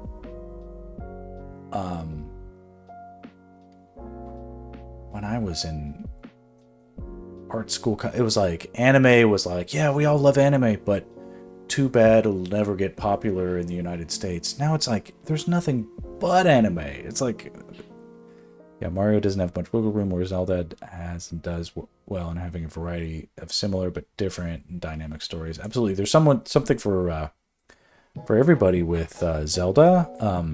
I mean, within limits, of course, but Mario, I feel, is pretty strictly like, it's just sort of like a very safe, family friendly. It's like nothing about it is really violent, outside of like a very cartoonish sense. Whereas in Zelda, it really feels like there's a lot at stake. Characters, even if they're young, they feel like they're adult. There's serious challenges that feel like they can be analogs to something you might face in real life, like having courage. Whereas like in Mario, the analogs are like, eat this mushroom and grow big, you know. It's not really prepping you for the journey into adulthood or anything like that. Talbot Story says TV shows started trying to be relatable and force messages down people's throats, whereas anime still had that basic solid foundation for storytelling, and in most cases a lot of our copy and paste stories that get overdone, but the lessons and the foundation are still there. It does really feel like a lot of Western output these days is like sort of, and it's like, yes, the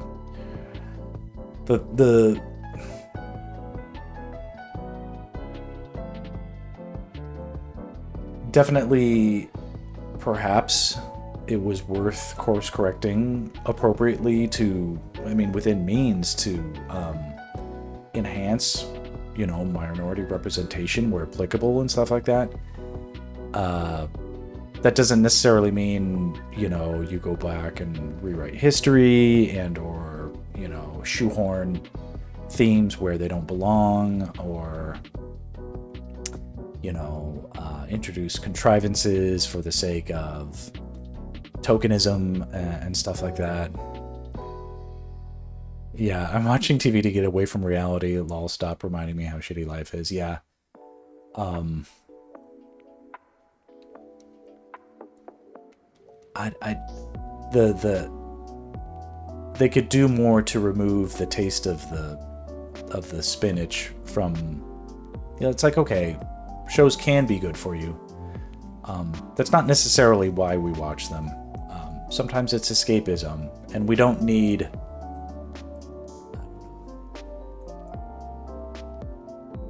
We don't need to bring the guilt and the baggage of our modern world, like today's modern world, into things that we are into our vehicles for escapism.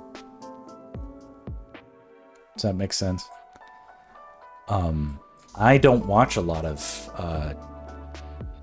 this isn't a brag. I consume a ton of shit content, so I'm not any sort of elitist in terms of what I consume, but the modern day shows, I haven't really watched anything since Breaking Bad. I haven't seen an episode of for someone who loved Breaking Bad, I haven't seen an episode of Better Call Saul. I haven't watched any of the Marvel films since Iron Man 2. I'm not even sure if I saw Iron Man 2.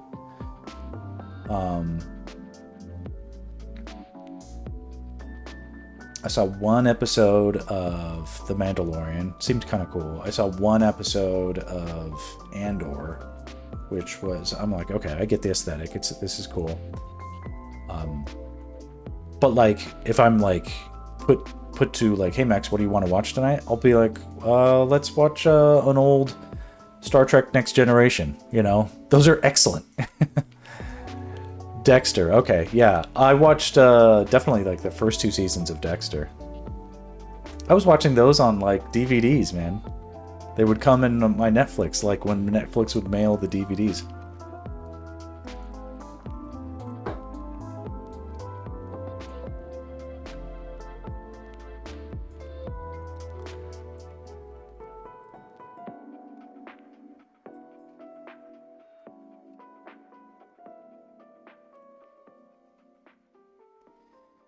Even in my novels, I try to stay away from real-life references. I'll include real-life lessons and issues, but it's dynamic enough that it's not beating a dead horse and feels immersive to the storytelling process.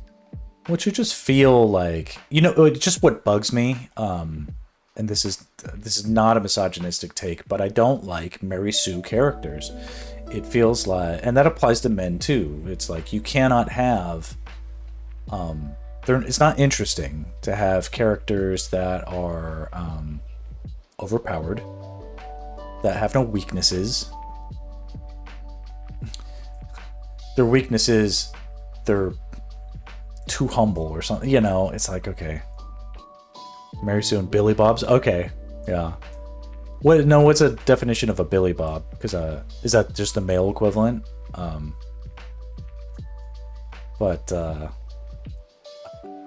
Yeah, male version. Okay. Yeah, I'm just not.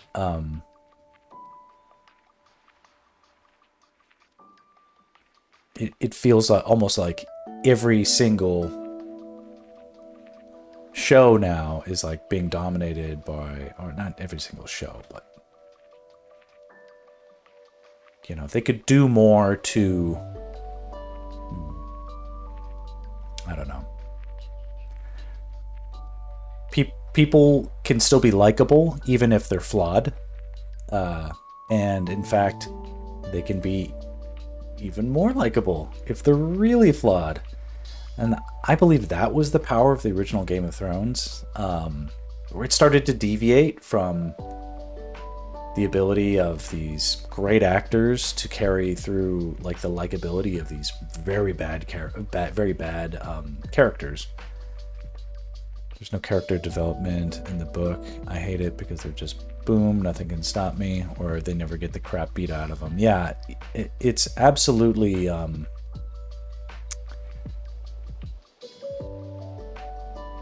it's not interesting to me unless it really feels like something's at stake. And if it just feels like there's no way that they can lose, then what's the interest there? Not to circle it all back to AI stuff, but one of the things that I believe makes human art impressive, where like it's not just the outcome. Like a human, when it does something, there's a chance that it'll fail. And if it fails, it's not going to feel good for that human to fail at anything, really. That if it's important for a human to succeed and then there's a chance that it fails, there's a story there. There's something at stake. There's something to root for. For a computer to succeed at doing something that there wasn't much doubt of it being able to do, there's no success there. That's not a succeeding thing.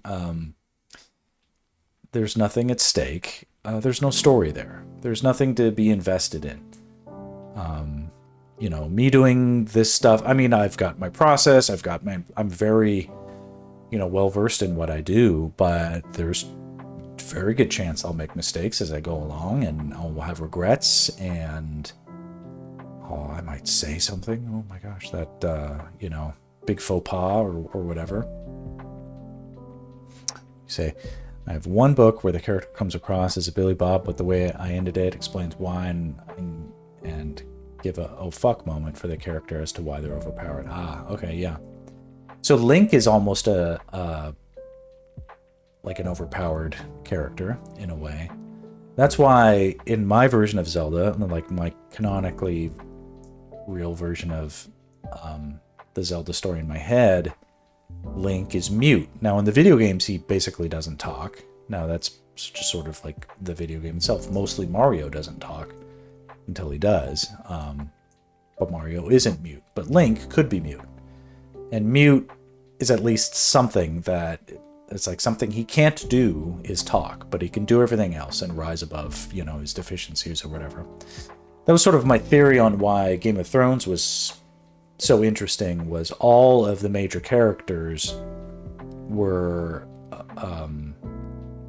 they sort of represented disabilities or minorities, or usually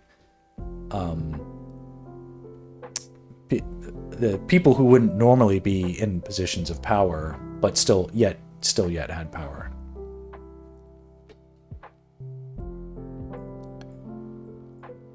So like Jaime Lannister, for instance, total Mary Sue till he gets his fucking hand cut off in like episode whatever 3 or 4, you know, whenever that happened. I was like, whoa, you know, it's like, okay. Oh, of course, him being like a, well,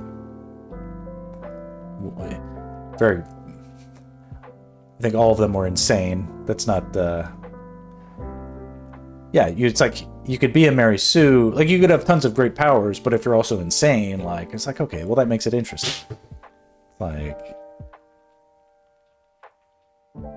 Superman to me is like a very uninteresting character, at least as far as like the generic Superman of like comic books and stuff.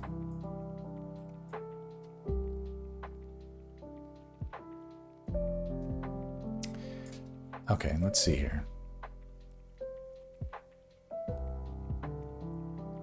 Where do we go next? Okay. Should I just get rid of these damn snakes?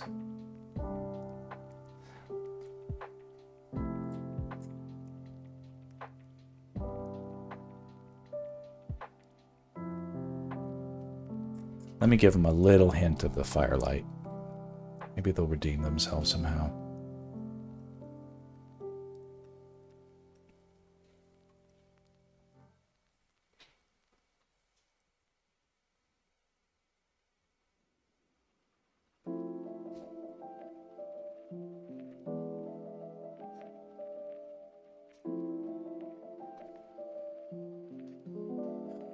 Tablet Story says, I actually use D20 for my stories now. Moving forward, I plan to plan the characters and give them stats and roll dice for things, and depending on the number I cook up, how well or poor they do. Very cool. That's a good way of like sort of honoring the intention of not having things too perfect.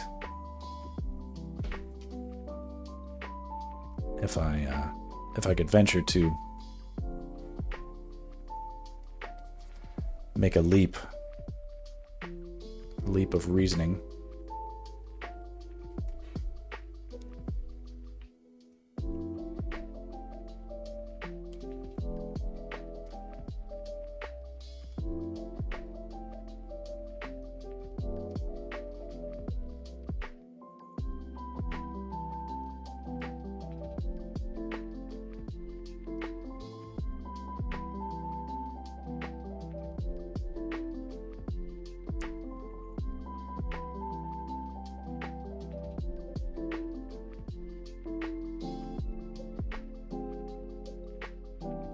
You'll have to forgive me a little bit. I'm not actually all that versed in tabletop RPG lingo.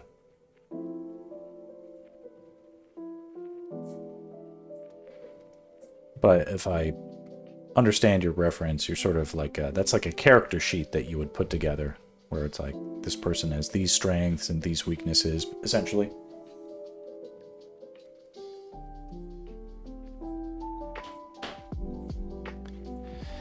And I find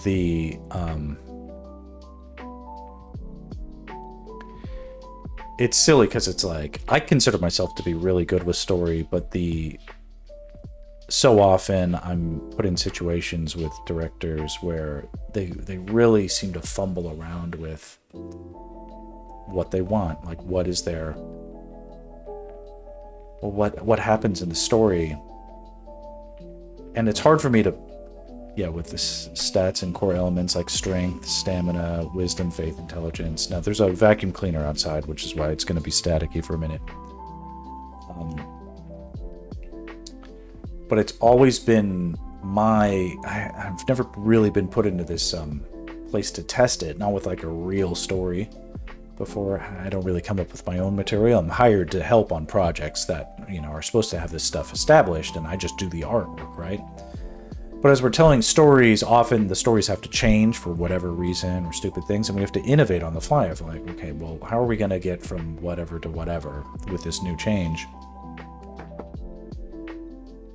And it like, I always sort of try to usher this line of thinking where it's like, well, people do what they do based on their motivations. Like if you've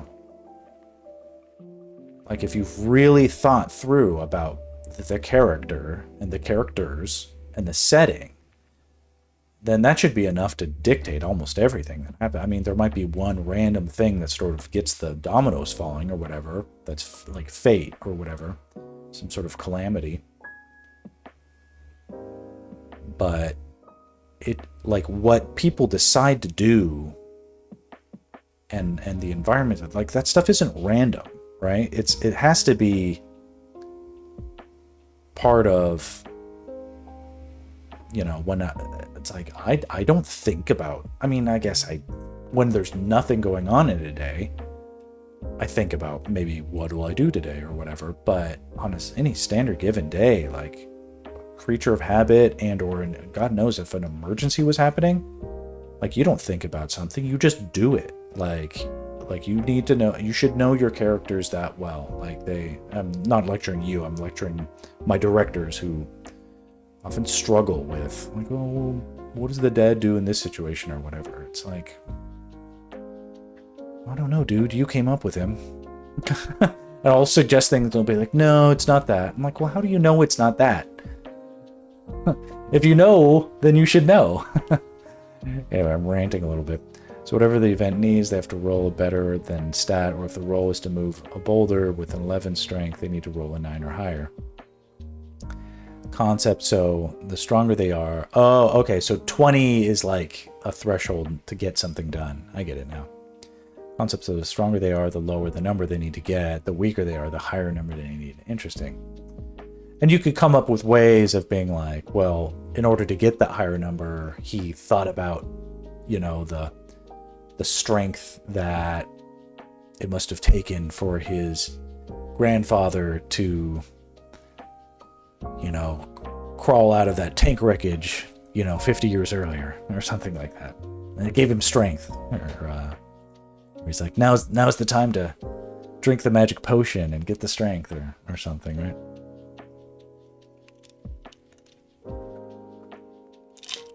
You can tell I don't really know how those games work, but yeah, just pencil whip something sexy and provocative that the people like. Yeah.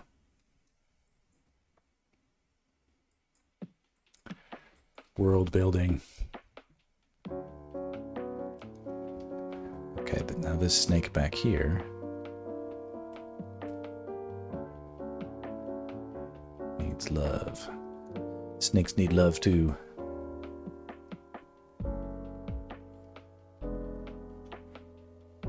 My artist loves me because I usually walk in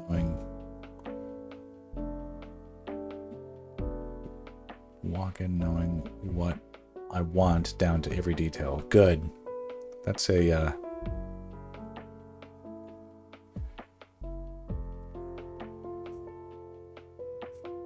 directors should know how to direct, or have. I mean, they should have a clear. They should have been thinking about it very clearly for a while now before it ever gets to anybody. My least favorite situation is when the director hasn't thought about it because they didn't want to think about it, because thinking about it gives them anxiety. And then when I think about it for them and give them suggestions based on like, okay, this is what works typically in these kinds of situations or whatever, then they still don't like it, but can't explain why and can't explain what would be better. And it's just sort of like, okay, dude, you're just sort of being a bot, like a jerk about it. Not. It's like it's not that big of a deal. I deal with that stuff all the time. It's not that like I can't handle it, but it's like, because ultimately it's like, you know, when I do my work, like I invoice hourly, you know. So it's like if someone hires me and just wastes time the entire, I was like, I don't fight anymore. You know, you want to tell me what, if you, like someone's micromanaging or whatever, they want to micromanage storyboards, it's perfectly fine. I'll watch you make every mistake in the book, draw it all out. You'll see it doesn't work. Eventually you'll get bored and walk away in frustration, and then I'll fix everything for you. And get it done in time. In the meanwhile, you know, you took 10 times longer than necessary, and I get to bill you for all of that, and I'm fine with that too.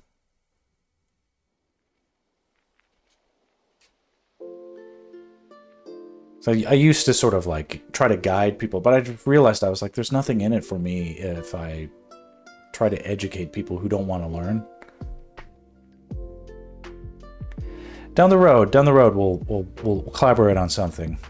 I'm becoming far less anxious about finished work now. So it's let's put it in the down the road category of down the road stuff.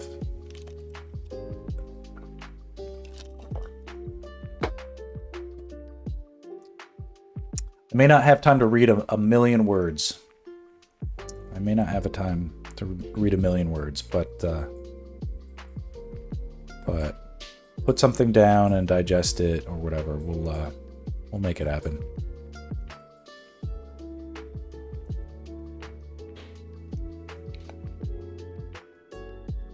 You know, I don't know if I love that snake there, but he's on his own little layers. He can move around and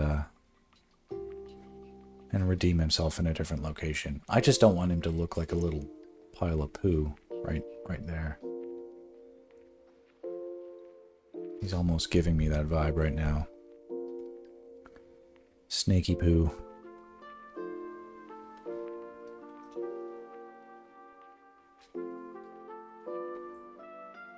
So it's cool. I don't do this much, but like I can move the characters around into a better composition. That feels a little bit more clear.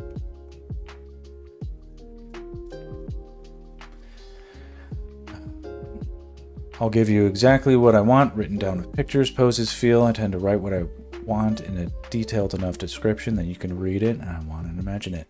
So this sounds like a fun challenge. Let's get to it in time. The only because I've got a lot of momentum with the Zelda stuff. I don't want to shake things up just yet. But this is totally in the... That's total... Like, I'll definitely give you one. I'll give you one. Satisfaction not guaranteed. But let's think about something that could be a good option for it. Because it is definitely true that, like...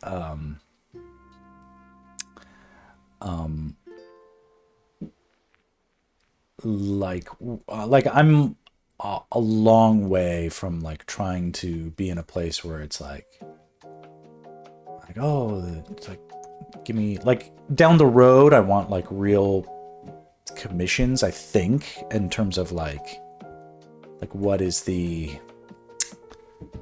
you know, like I don't, like I'm curious how artists can make a living through like internet connection and stuff like that. Okay, your artist currently reads everything, so I don't have to be as descriptive with some things. They can brainstorm with me. Well, I cannot do that. Yeah. All right, cool. Yeah, if it's not too, like, if any of this feels like it's in the realm of something you could be interested in. Stuff that I don't love are highly intricate costumes, just because I find them a little tedious, and I'm not a great costume designer. If you have references, that's great. If you have like you'd be like, I want like this, but from this angle, or you know, whatever. All that is super helpful. And I'm not necessarily great at like steampunk aesthetics, only because I know a lot of anime stuff can go that way.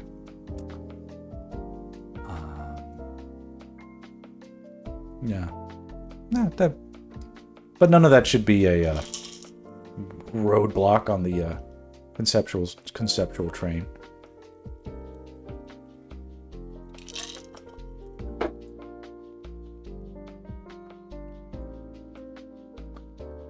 Think of it as a but like I definitely like I like doing stuff like it doesn't have to be, not everything has to be, yeah. Talbot, I'm gonna redeem my soul from 20 years of selling out to the corporations for the almighty dollar for in the advertising space. I will redeem myself by connecting with smaller creators and collaborating and doing it for things other than cold hard cash. And I feel like it's an important part of my redemption arc. This would be a fantasy knight paladin with Sanctus in a battlefield against humanoid demons. Mwah, chef's kiss. Well, write up your thing. Because honestly, as soon as it's like in a descriptive phase, like once I read it, I can basically see it. And once I see it, I can sketch it. And if it's close, then it's something that probably could be knocked out in a few streams. Not maybe like, you know, no, it's just whatever. Feed the stream, essentially. It'd be a fun collaboration. I'll check it off my list. My bucket list of things.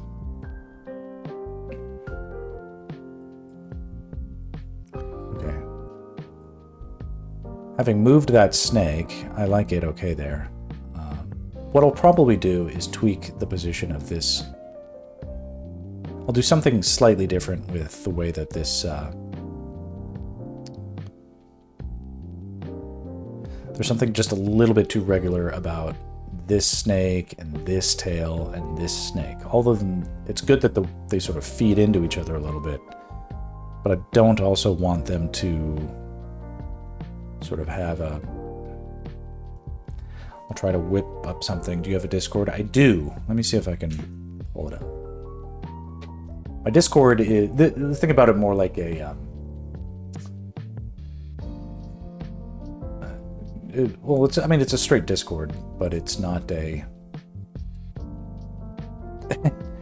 there's like maybe 8 people in it or something like that, and it's mostly quiet. I barely look at it, but I have a Discord that's good for communication and stuff, like a Discord thing. Let's see if I find it. Just today, I'm seeing. Here's the link. It'll expire in 7 days. All right, if anybody's watching, you want to join the. Why can't I post here? That's so weird. Here, I'm gonna type. I can type.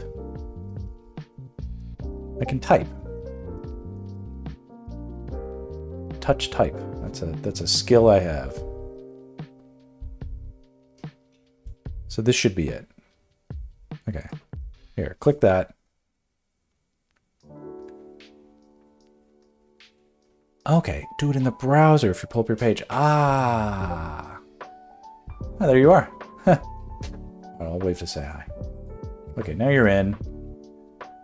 And this is my thing, and it's like I'm not a Discord whiz, so everything's open. Don't hack me, you know.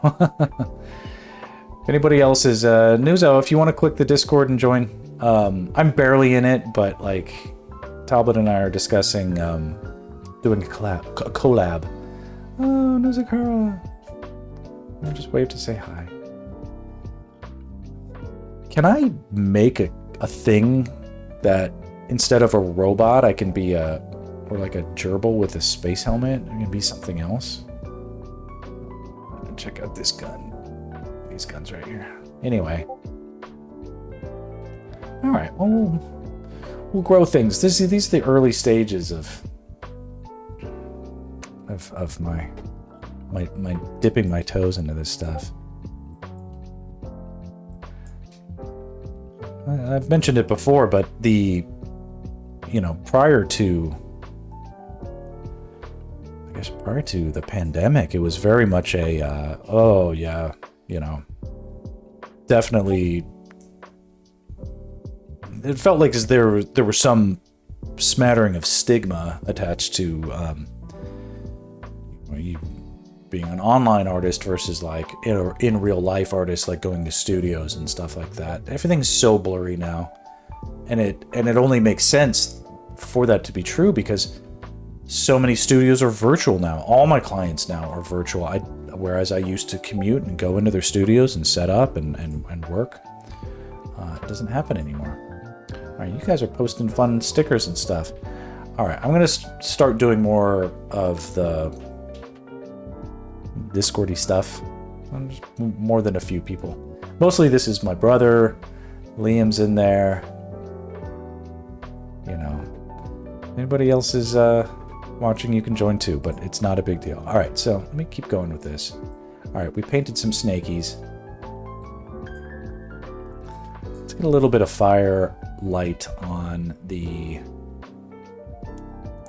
structures. These very even Link needs to get a little bit of firelight, just a touch. Let's do that. That makes sense. I know it's a little bit contrived, like he's basically right there. Why can't he find them? But the story is basically these guys are stupid and they're not looking that hard. And as this guy is turning away, Link is moving his moving closer to the edge to peek past the edge. You know, maybe I'll do Link last. I want to get to the structure a little bit. It helps create the space more. Okay. So let me check something. Okay, still got some charge on my AirPods.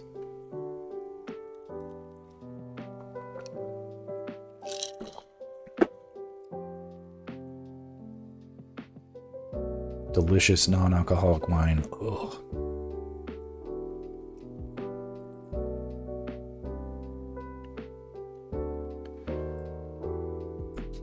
Okay, maybe here instead.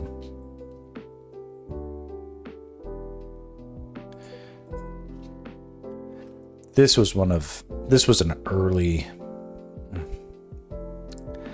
little miffed at myself for being a little sloppy with with care and creation of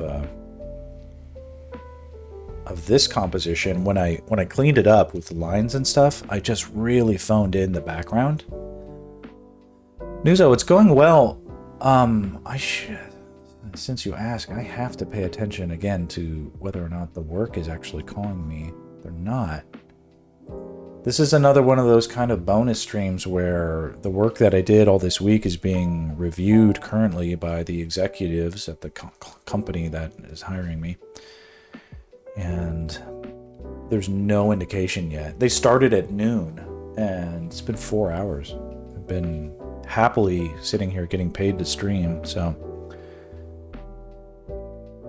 you know, you gotta seize the day, right?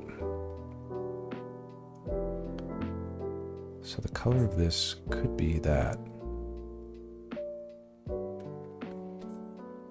Yeah.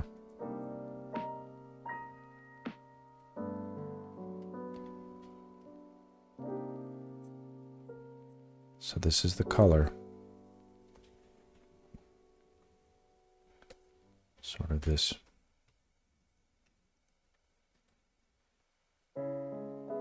How's your day, Nuzo?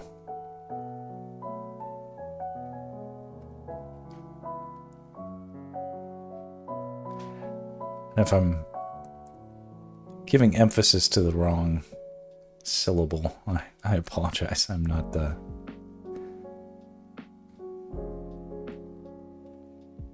It's not obvious to me if your preferred name would be like Kara in a nickname fashion.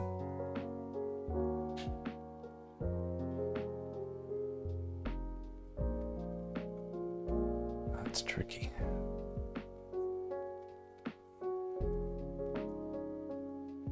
Getting close to wrapping up college assignments. Nuzo's fine. Okay.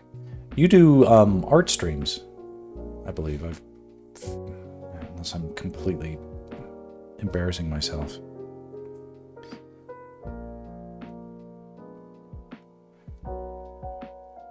Yeah.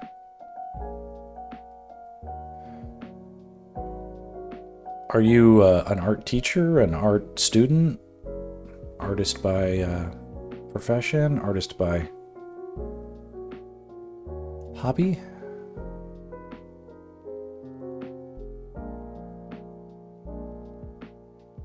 Artist on the side of your major, okay.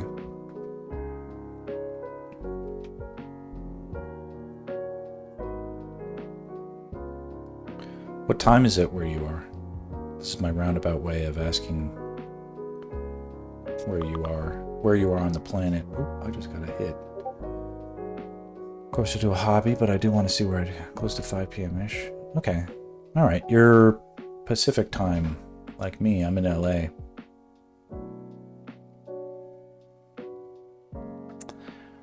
All right. This is good news, about as good as it can get for me. Client is extending my booking for next week, so that's great. Because work is scarce out there. Hold on. Do something silly. It's scary out there.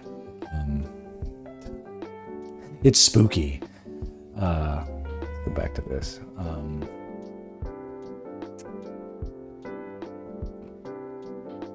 But it also seems like the project was received well. So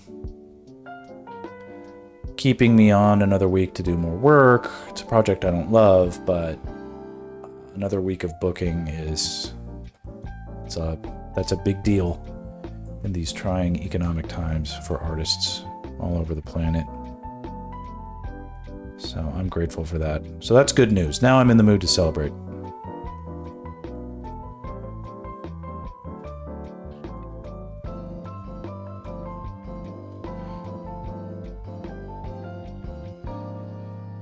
Feels pretty good.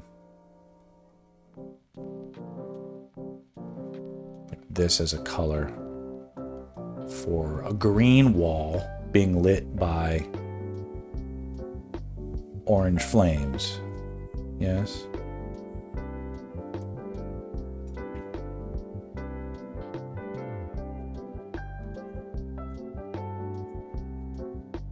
hard, I think, to make these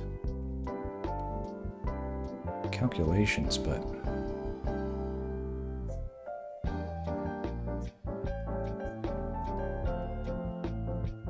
anyway, we take all kinds on this stream, but I am curious to have more. As I'm almost 42, so I'm getting up there in my age, and probably past the midpoint of my career as a person who gets hired by studios. So I'm trying to think about how or what's next for old Maxie, and teaching art is something I'd be curious about, except I have very limited excuse in actual formal art schools. And then I think another factor is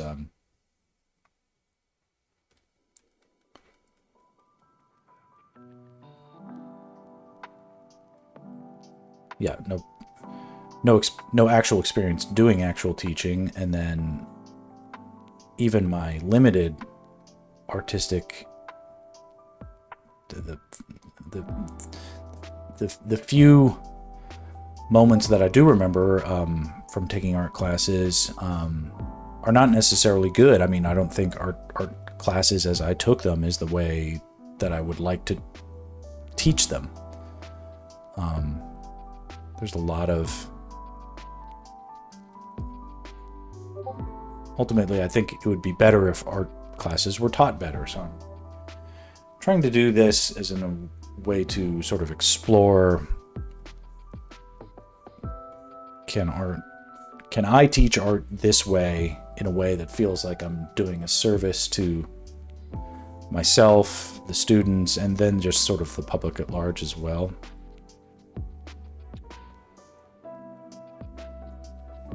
That's where you might have more freedom for the teaching experience. Yeah, I do sort of see this as like, because I'm like I'm kind of a rogue. I play by my own rules, man.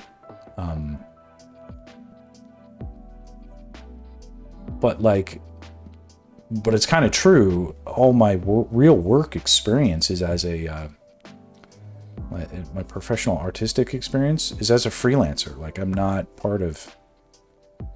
a formal part of institutions or, I do sort of do things my own way, and, but what is that way? Is my way something that I can demonstrate consistently and have it be something that, even I could make an audience for? I don't know.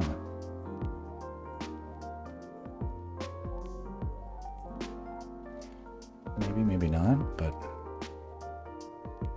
kind of worth a shot. All right, thanks for the vote of confidence. It all starts here in the Discord. But my thing is, my thing is that it's like my curse is that when I start doing something, it's like that's it. It's over. So it's like, okay, I'm on Discord. It's like, all right, everybody's gonna stop using Discord. It's gonna start being something bad. Okay, I'm added into the next project already. Now it's almost 5 p.m. I don't really think they're going to spin me up and need me to jump on any projects at this late in the game, especially if the projects seem to go well. They'll probably just punt it to next week, which is the best case scenario for me. But anyway, Nuzo, what I'm trying to sort of do here, it may not be super clear from the projects that I'm working on, but I might have talked about it, but I'm a storyboard artist by trade, so the whole let's create digital paintings that look like concept art kind of stuff is like very unfamiliar territory for me, and yet it's sort of where I'm trying to focus my efforts, because it's a little bit of a gap in my skill set in terms of, well, it's definitely a gap in my portfolio. I would say I don't have anything that sort of resembles like finished pieces professionally, and I'm just not hired for my color work, and the reason I must assume is that I don't have any samples that I don't know, people are not okay, right. This is tricky. I'm just basically trying to like hedge a little bit. If I have to start over again, what am I going to do? How am I going to do that? And streaming might help to manage demand for myself as a freelancer. If I really lost all my clients, because a year ago it seemed like a year ago it turned out to be temporary, but a year ago out of nowhere, like the phone just simply stopped ringing. And it felt like I would never get hired again. It was last November. It just really felt like there was nothing, that it was like over for me somehow. I was like, I didn't even do anything. Like, what happened? So I started the streaming to help myself. This is good, yeah. Awesome. Mostly awesome. Okay, there's some people on this meeting call for Monday that I could take or leave,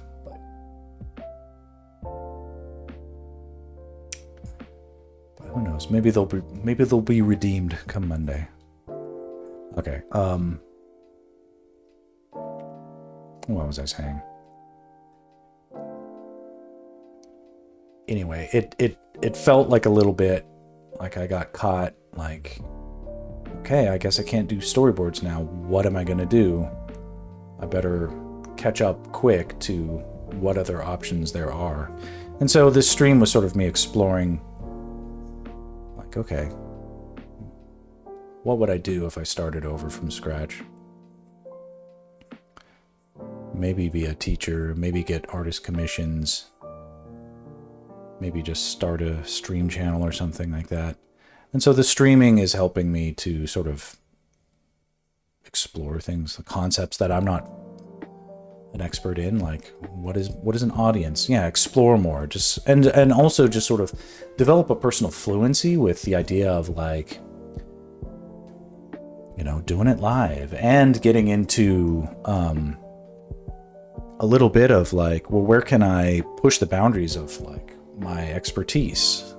If we're talking black and white drawings, I know how to do those pretty damn freaking good. I can do them quick and all that. But if demand dropped down to zero, like it felt like it did in November,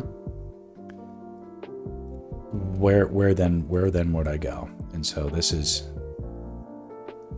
the sort of nickname of the project is Join Max, but it's really just sort of, yeah, it's like join me as I figure it all out from scratch again.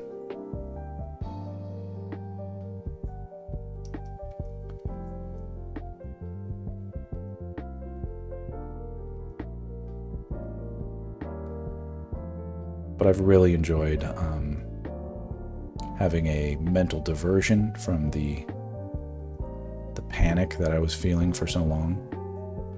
And the work eventually came back for me, at least in small part.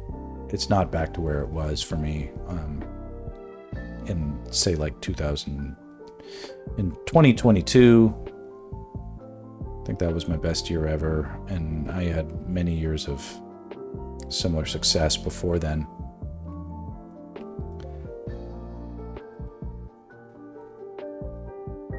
So the dip, when it happened, was sudden, and it felt very shocking.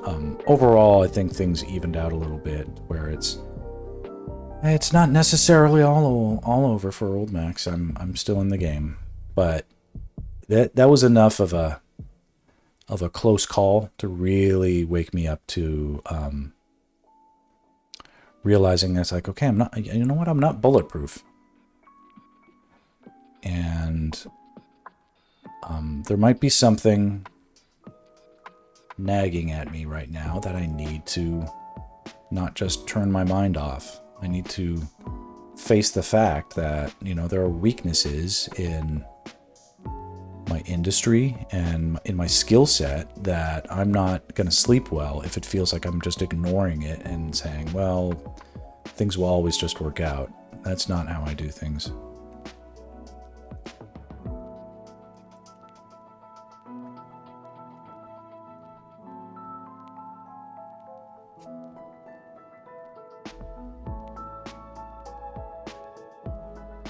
There's this great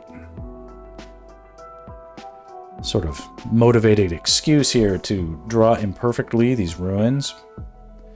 It's great because I didn't think them through that well when I sketched them out in the first place. But now that I'm sort of forced to render them a little bit, it's sort of like, well, they're in the background, so I can't render them too nicely because that wouldn't be right. And it's like they're ancient ruins, right? So, you know, they have to look a little bit sort of sloppy, right? So it's just sort of fun, convenient excuses I get to make for myself to not worry about making things look perfect.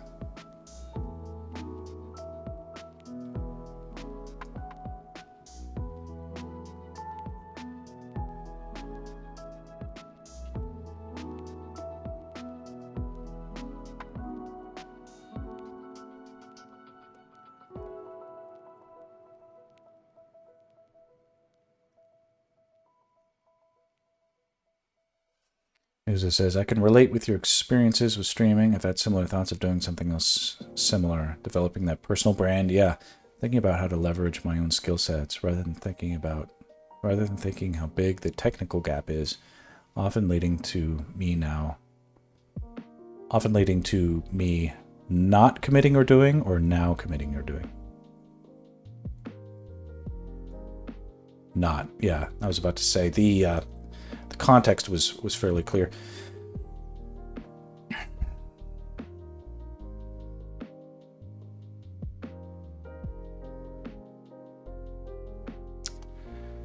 The thinking and then the not doing is a tricky thing.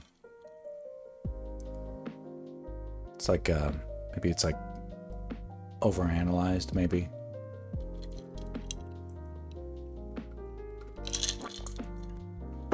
Your art that I saw on your stream looked good. I mean, it was a little bit niche. Like, it's not what I'm drawing, but it's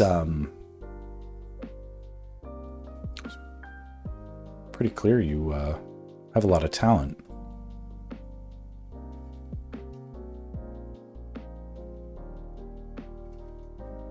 I'm old. I don't have any excuses not to kind of know what I'm doing.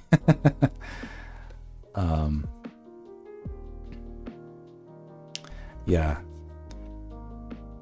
I'm not exactly trained formally myself.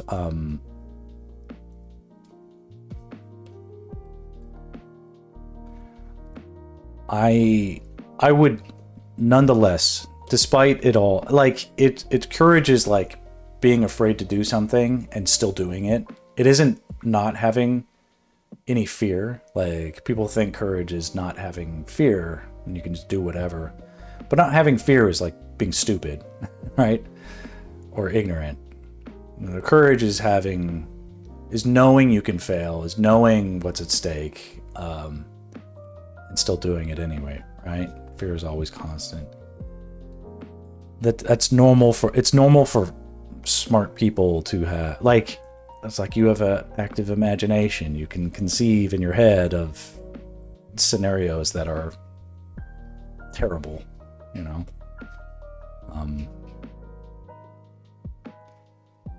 But, you know, there might be ways of turning weakness into strength or some such thing. If this was real wine I'd been drinking, I'd be more profane or profound and, you know, eloquent about this stuff. And instead, I just have this crappy de-alkalized wine that there's no poetry that's going to come out of me right now, but the type of work you'd be good for. You want to talk about that a little bit? I was too damn curious for my own good, maybe. Led me to art somehow during that time. When did you start taking art seriously? I noticed a lot of people are really discouraged 3 years ago. So you're late, you feel, and probably justifiably, feeling late to the game.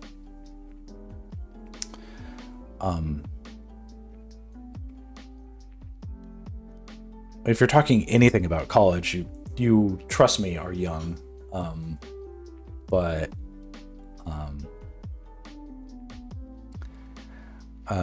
let's see here. I mean, I started taking art seriously as like when I was 14. And I had lots of what you would call them privileges and advantages, and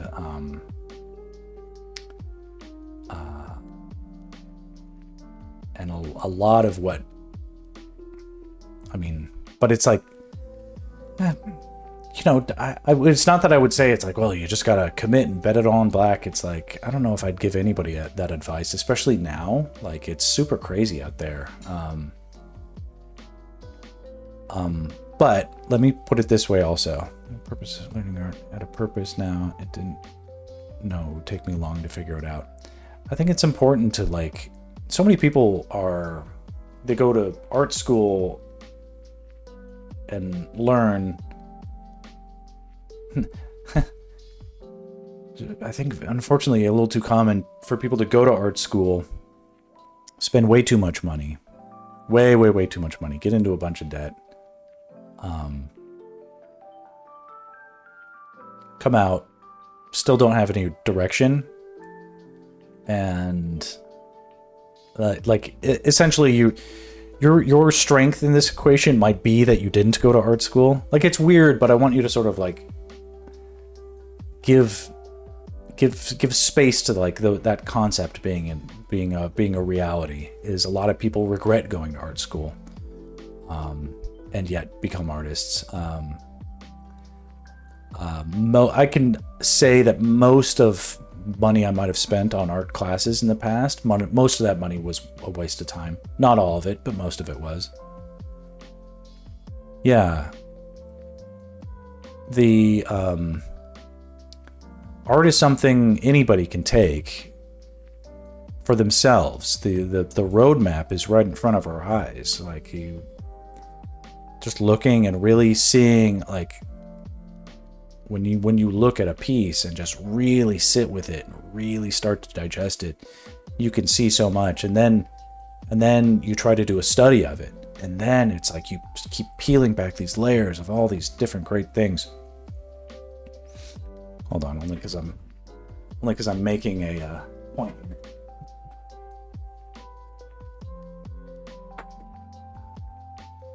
All right, here we go. This wasn't even what I was going to reach for, but this is is this coming through?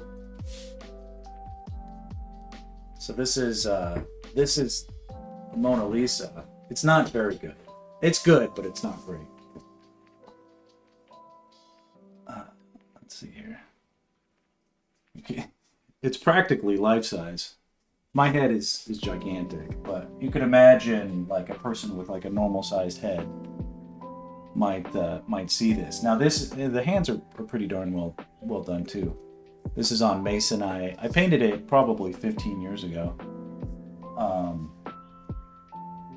as a gift to my wife.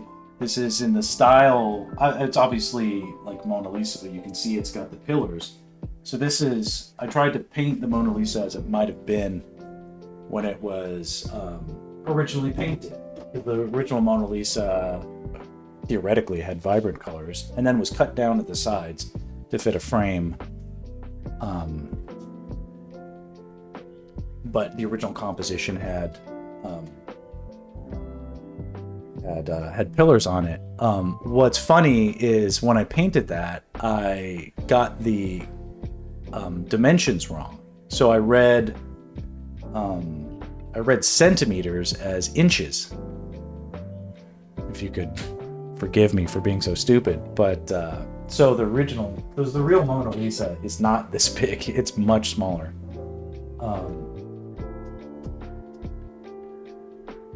So go figure. But it was when you do like deep dives studies like that, you learn so much. You don't know what you're going to learn when you do studies of stuff until like you're through it. I have this theory that the Mona Lisa has the world's first depiction of cleavage. I've not seen or heard this theory anywhere, but in my preparation for this this piece, this looks like shit on the thing because of the light, but trust me, it's pretty decent. The maybe I can turn this on, but there's something like that, yeah. It's covered in dust too. There's the cleavage of the Mona Lisa is super, like there is real cleavage there. It's just the width. I've analyzed this. It's the width of a single hair. Like world's tiniest piece of cleavage. The tiniest cleavage you could imagine is what is on the Mona Lisa. I could be wrong. Maybe someone else can. I'm wondering now if she was actually wearing a corset at that time. Perhaps. I mean, I tried to do a good job of copying what was in the composition for sure. Unless that push-up is more natural, I'd be surprised. Leonardo being inclined to men sexually as he was, I think that, you know, it especially like sexual depictions. So it's like, what I'm saying is like the cleavage, I think that was new territory. So depictions of that sort of nature might have been unproven ground for even the most skilled of artists. Like Michelangelo, incredible sculptor. His sculptures of naked women are not necessarily, his depictions of naked women, his sculptures of naked women are not, they're a little bit of they're far from what we would call like a natural, something I got from art history, I think, that I found fascinating. The ideal versus not ideal.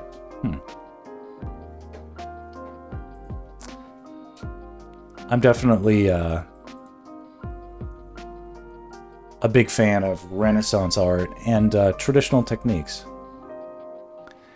Greek sculptors versus older sculptors in the Mesopotamia period.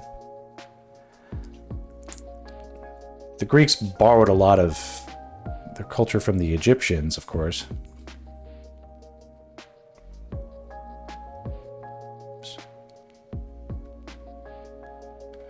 But yeah, Greek sculpture is about as good as it gets, in my opinion. What I'm hoping to see... Romans did the same thing, which I found pretty funny. Yeah. What I'm hoping to see, because now we live in an era where... where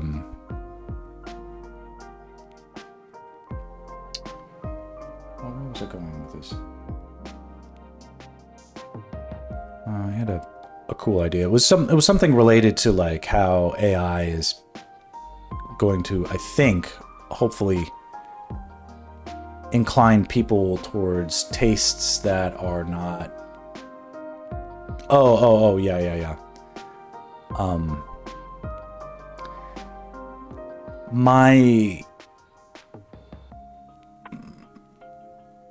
There's been some discussion.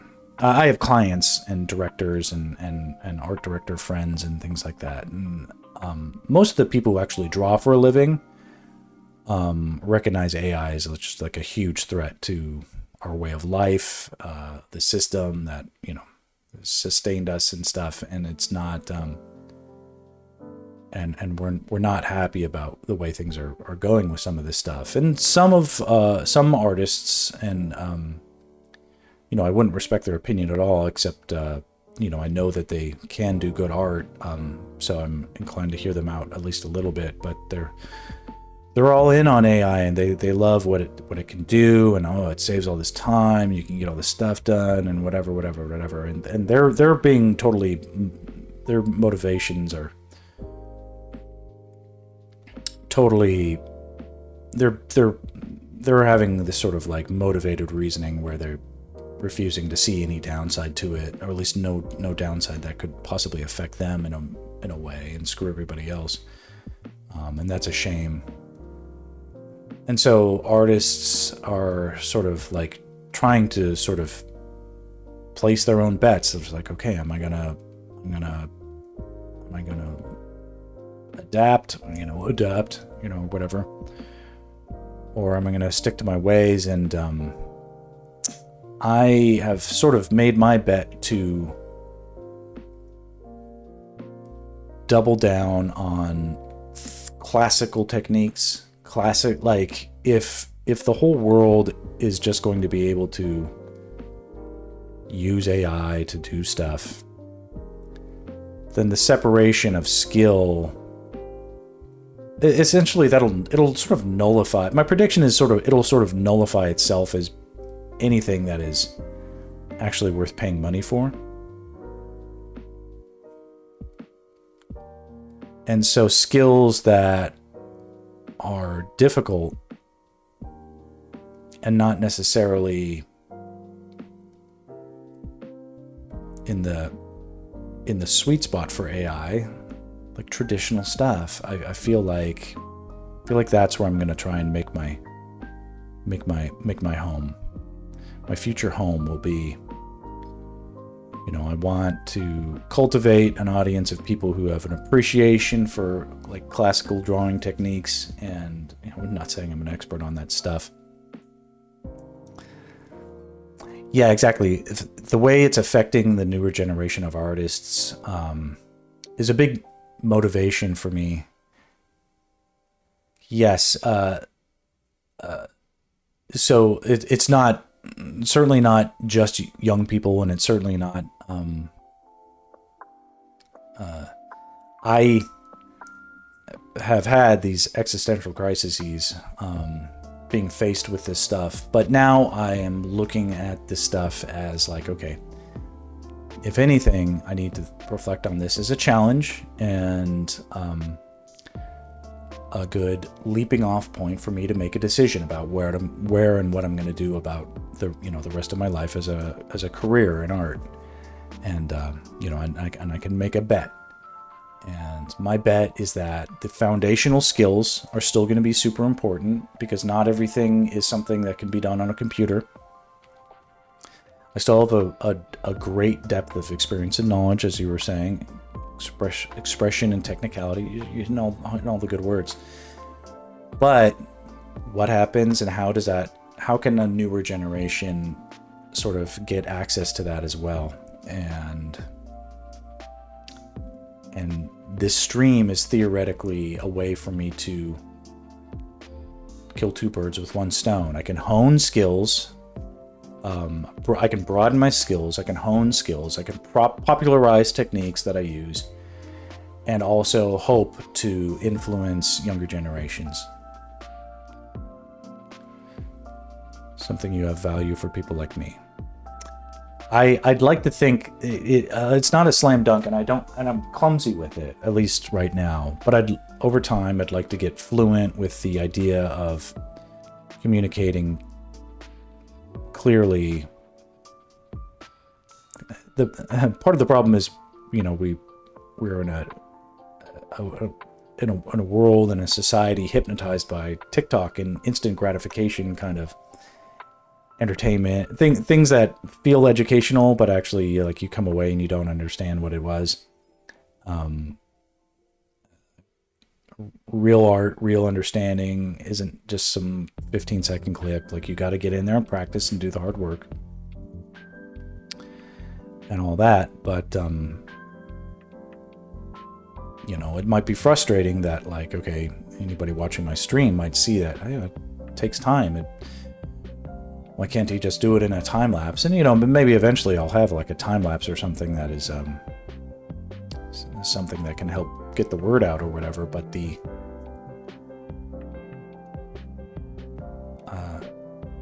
a little bit of it has to be sort of a repudiation of instant gratification. There has to be something where it's like, okay, you're willing to slow down and learn from mistakes. It doesn't have to come all at once.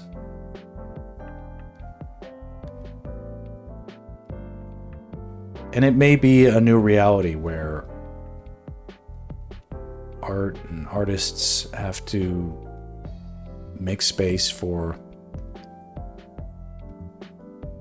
the new ways that media gets generated. It might mean a smaller pie or less slices.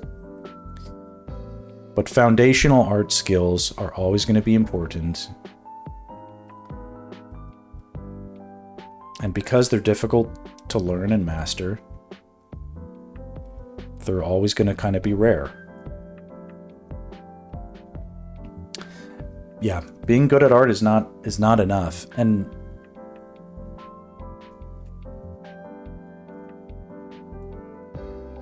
that's something that I am definitely aware of too in the last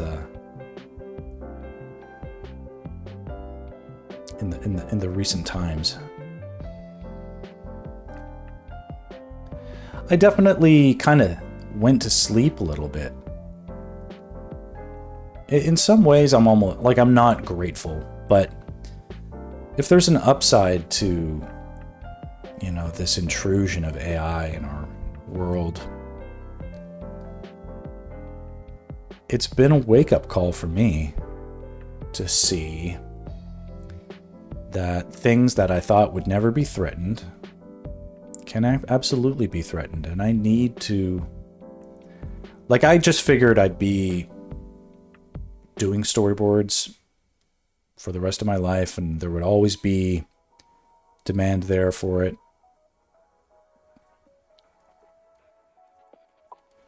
And I could just, you know, phone it in for the rest of my life.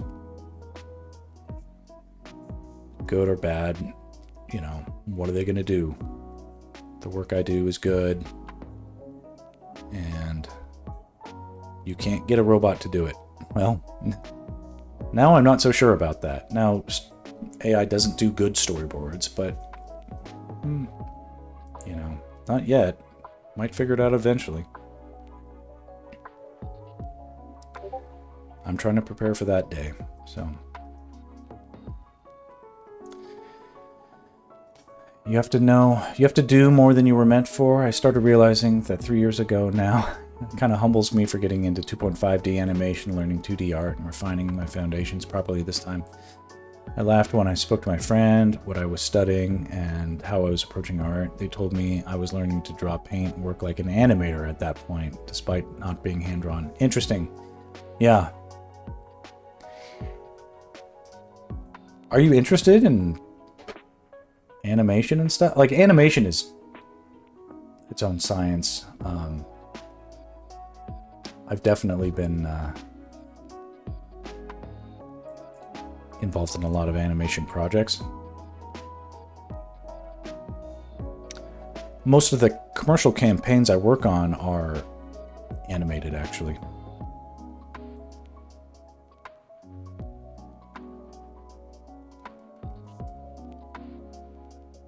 Yeah, I like this kind of dark. Nuzo says, part of that might have stemmed from me wanting to create a model for live 2D. But the art will carry over. So that's where I started taking my art education more seriously. I love hearing stories about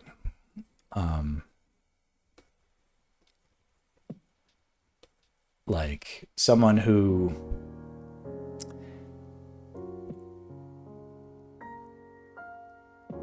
like their friend just, you know, gets them to,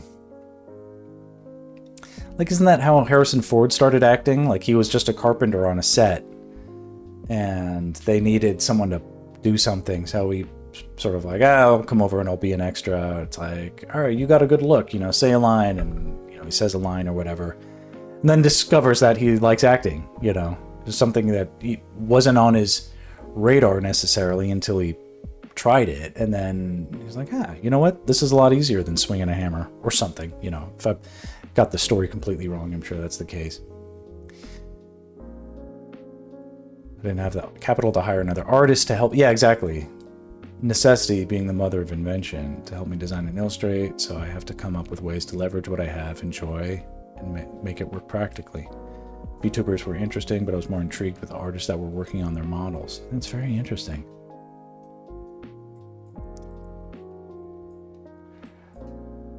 The VTuber thing is quite interesting as a like sort of amazing cottage industry coming out of, it was, I really wasn't even aware of it until right before I started streaming. I was like, oh, there's floating dynamic cartoon characters with huge boobs or, you know, that person's a robot, you know, that's cool.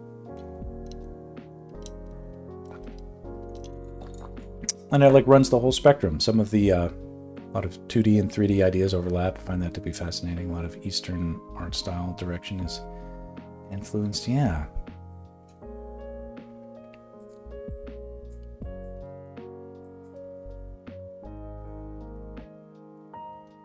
It does get tiring to see the same thing. I gotta be honest, yeah. A little bit of that was a factor for me.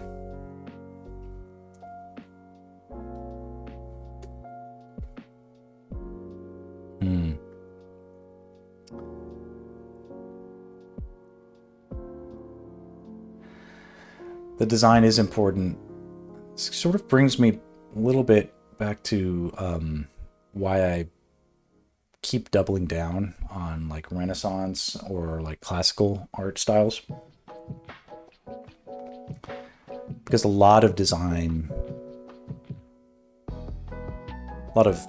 evolutions feel like, especially in modern times, and especially in like commercial art, like, oh, it's like this is like the way, well, what is here today is gone tomorrow, or becomes extremely Alphonse Mucha, yeah. We're big fans of Mucha here. Do I have any? I've got studies elsewhere, but definitely. Oh, very much a Mucha enjoyer. Very much a Mucha studier. Let me see if I can pull this up. Let's see. I'll probably harm myself to old Max art. I think that was the name of the folder. Oh, it got tagged.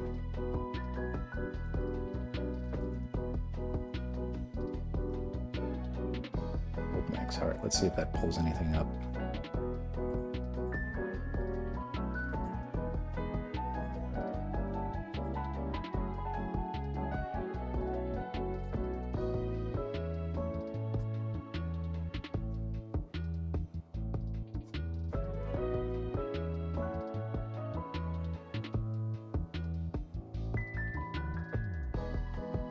I'm not sure if I'd bear being more of an illustrator, especially for creating a single live 2D asset. I feel like I might be spreading my skills too far. Do you do much drawing? Like even just pen and paper drawing? You do? Okay, good. I mean, if you know who Mucha is, you know, it's like, that is a, that's a great, I call that a green flag. It's not a red flag. That's a green flag. Like someone who has some taste. Okay. Mostly work with ink. Very cool. I'm a big I'm big into like life drawing, for instance, although I don't have much time for it.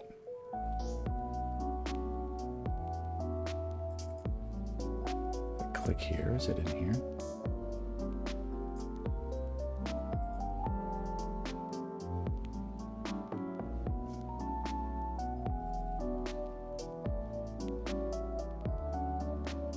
Search for scans.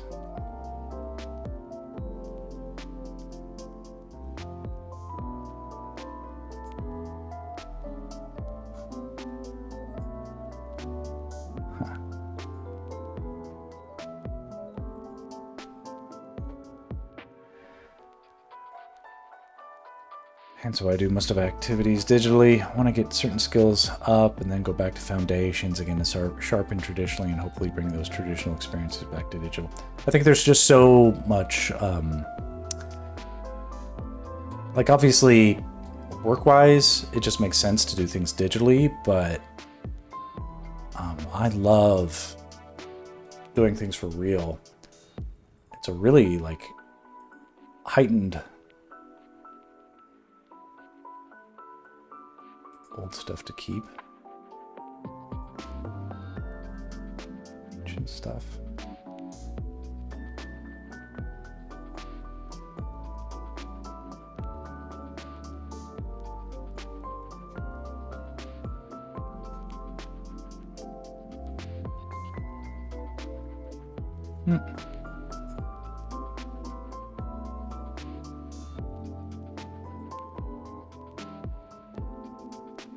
My art.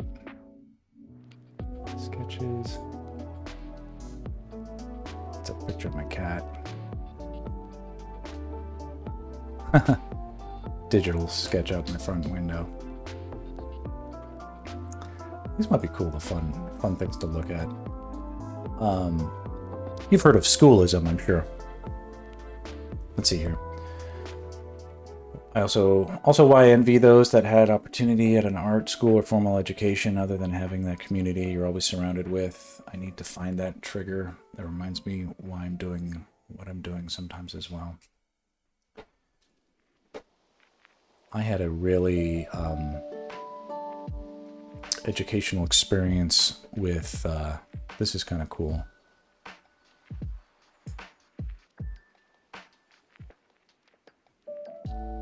It's a piece of like fantasy concept art.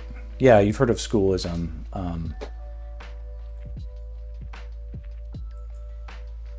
Is this the... Oh, cool, yeah. So there's a teacher, Nathan Fowkes, Lightbox Expo. Yeah.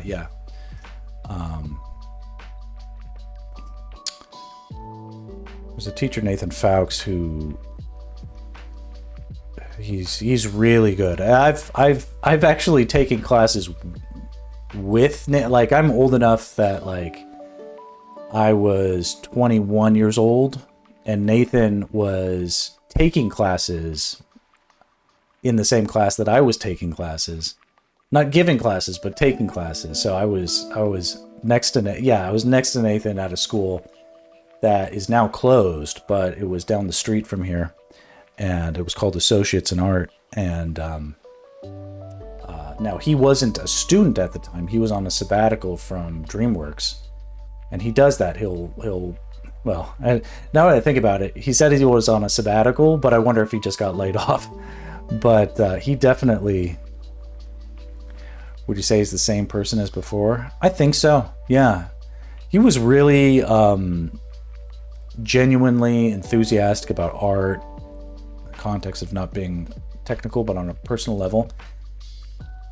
Like I wouldn't call him I'm a conflict, like myself, like I've got my demons and stuff like that. He seems like he mostly doesn't have too much crazy stuff going on, but he understands and appreciates like the talent that he has, and especially, like, I don't think he considers like all, like, obviously he's talented, but like he didn't grow up in an artistic family and he really had to work to like make that a legit thing for himself. He's a separated himself from like what the family expected. Whereas like my parents were artists, so it wasn't that big of a deal. But yeah, he's an art geek. He was an art geek then. Like I would like, you know, I would show up to class high and, you know, late. And Nathan, like, you know, if he even noticed like me being disrespectful to anything, he didn't give any sense of anything being bad.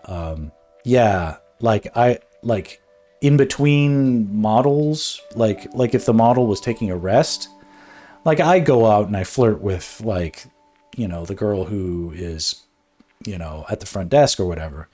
Nathan goes up to the library and grabs a book and like starts looking through it. And then like I wander over and I talk to him for a second and he's like, yeah, I really like this guy, except for this one thing he does. And he like talks to me about like why it's not ideal for the artist to have done that as a gimmick.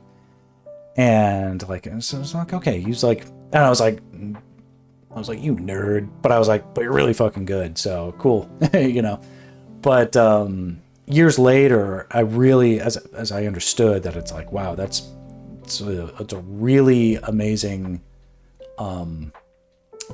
flow that he has, and so Nathan ended up being a very compatible teacher for me, because Nathan is all about like not wasting time and keeping things simple and being efficient, and he had made the transition to digital tech. No, you're not.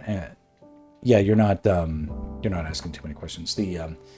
So I understood and respected his approach. Is not like most art teachers out there are full of shit, you know, and they're good at like one gimmick or whatever.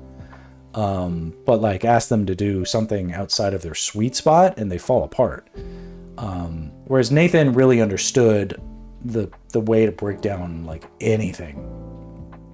And part of that was his understanding of composition as just the fundamental interest of art itself. So when I took his composition class, I didn't know that it was going to change my life, but like the you know, if you know, and you don't have to get the if you were going to spend money on any kind of art class, I would recommend the Schoolism course on pictorial composition by Nathan Fowkes. If I could take another class again, I would take that class again, because it was so good, and it was, yeah. And you may have a better. Is Nathan also good at bouncing connections? Bouncing connections meaning what?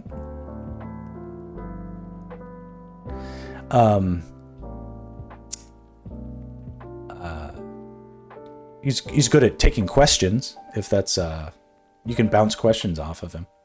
Wonder if I understood your context there.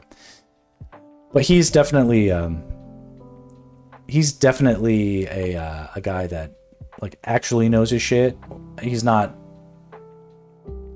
and like he's even okay like admitting where he might not be good at stuff. So I would say that like where I like this is a masterpiece, right? And then this is like my study, and he's like, don't take forever with it, you know, you're limited to half an hour. How good can you do it? And those like, these are good studies for a half hour on these things. So like all of these 9 squares are like mine, and this is what it's based off of, or whatever. It's just sort of seeing things differently. That was just week 1. Whatever. This is like down the road. We're like inventing like our own compositions. I'm way off track now. Oh, this was me. I was trying to create like cool concept art. What is this one? Yeah, interesting.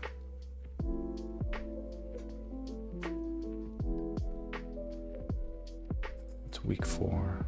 Okay, that's that one. It's week 3. This is week 3. Okay, so some of this is cool. Inventing composition is something I haven't gotten a grasp of yet. Yeah, it's tricky.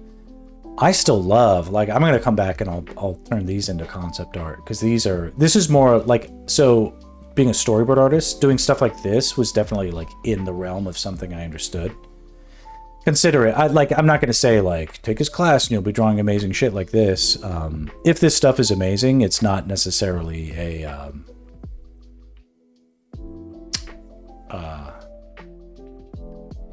you know, some of this actually was just retooled from other stuff that I had tried to do years before. And then I, you know, it's interesting for me when I take a class, like when I sign up for a class, what happens is I end up getting booked with work and I can't take the class. So it's sort of like, so then my participation, if I can do any participation in it, it ends up being something that is very strained. And sometimes I have to be like, well, I don't have time to do that assignment. I'll just dig something out that is unfinished from years previously and no one will ever know. I've had to do that before, but you know, some of this stuff looks really cool. These are like, this stuff in the middle is like Game of Thronesy type stuff, or like Assassin's Creed. These ones at the top, that's like a Final Fantasy kind of, you know, heroes. This one at the bottom is like 1950s futuristic alien femme fatale stuff. And then this is just another fun composition. I don't remember what these were for, but I did those. These are from 2015. What is this? Okay, that's a black and white comp. What is this stuff? Okay, yeah, I started playing with these compositions, like how to turn them into something that could feel like it could turn into concept art. I haven't thought about this stuff in years. Essentially, this is like gender bent Guardians of the Galaxy a little bit, like, so like chicks on spaceships is the idea. Smoke everywhere. And then where did I get with it? All the way down here. Is this the final? Something like this. It feels okay. Ugh, it's okay.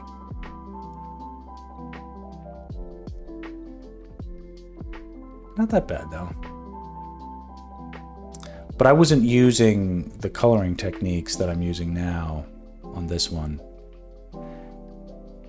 He gave me an A on this, but he's like, I can't give you an A+ because I can tell that you sourced the special effects sparks here. It's like they look like sparklers from a firework, and I don't like it. And I'm like, fair enough. And the fire too. It's because I was busy that week. I didn't have any time to work on it. He got it. It wasn't a big deal. He knew I was a professional taking his class, so he wasn't giving me a bunch of like, oh, you got to take your stuff seriously or whatever like that. He's like, knew I was conflicted. Anyway, the lessons of composition that I learned in that class, I carry through to this day. I think about it in everything. And anytime something looks good, it's because of composition. Anytime something looks bad, it's because of composition.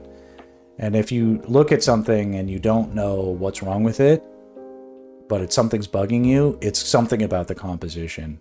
And the way to fix it is the composition. It's kind of really simplified thing. Because it used to be for me, like I'd be like, oh, I'll just add more technique, or I'll add more lines, or I'll take away more lines, or I'll tweak the style, or I'll tweak the scale, or I'll do but none of that mattered as much as it's always less is more.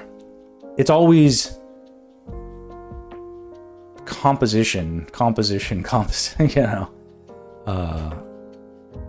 The detail that I put into anything isn't going to be important if the composition sucks. And right now, what isn't necessarily perfect about this composition right now is the way that like the light here is drawing too much in that direction. But this is just a start. Towards the end, I'll be brightening up stuff over here to sort of counterlever the pull. Yes, the balance, exactly. And if something is off balance, then it has to be off balance for a reason.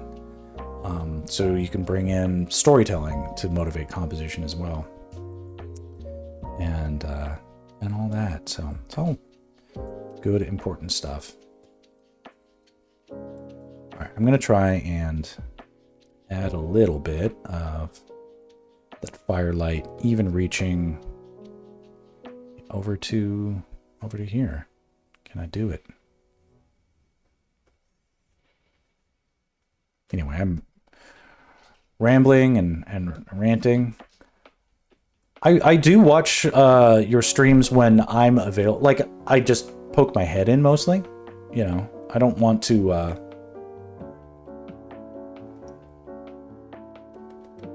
I would... Like, I like dip in, you know, see what's going on. But I don't necessarily register too much. If you were streaming recently, because I get your going live notifications.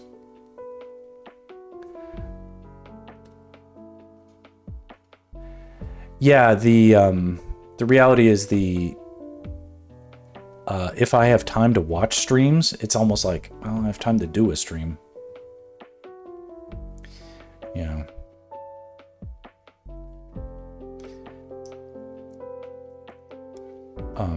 My brother streams also.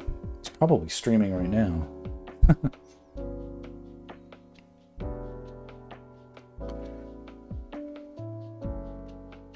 And a lot of his friends on his stream are like sort of, you know, we're all sort of friendly together.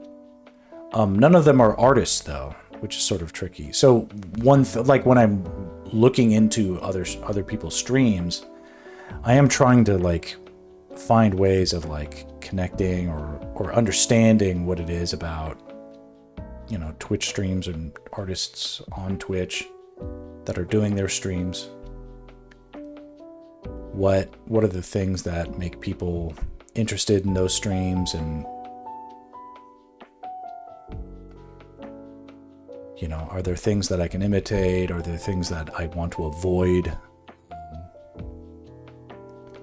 There's just true things. There's a lot of stuff, while I could like get into things being a little bit more like gamified, like I'm not sure what like all that bit stuff is. I can barely string together more than like 2 or 3 viewers at the same time.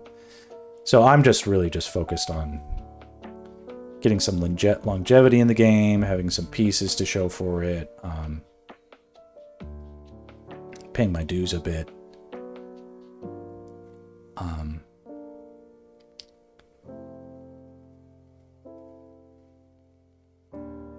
I don't know if there's anybody. So that's kind of cool. It's getting that effect, right? It feels like there's a shadow being cast on this wall a little bit.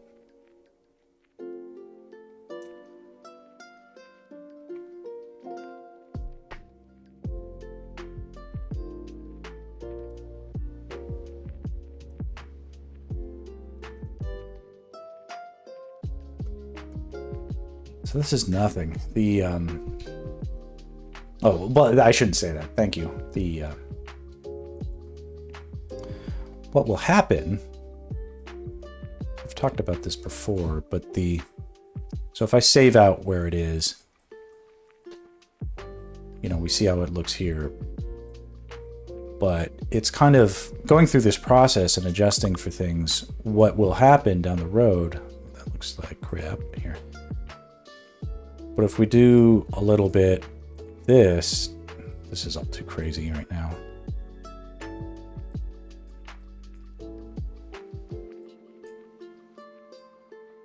Because right now it's like we're developing it almost like a underdeveloped photo, or like a underexposed photograph. But you can see that by playing with the contrast after the fact, that's sort of a little bit of my process. And this isn't something I learned from Nathan Fowles. It's but it is something that I sort of use as a guiding principle when I'm doing color work like this. Is like, okay, like creating a clear set of logical steps that allow me to think about the light and how it's all interacting with each other in a space. And then when all that information is together, then I can tweak it with like the photo settings to get the right contrast and get the balance where I want it. And then we can find a happy medium in between that. This is me jumping ahead like 400 steps. But like where in the contrast where in the composition we're feeling like initially the fire was grabbing too much. Now here we can feel a little bit more like comparatively it's a bit more balanced, right?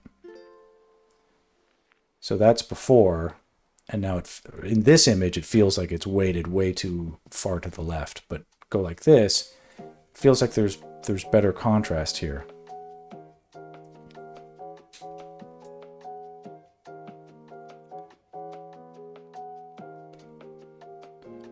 You know, play with a little,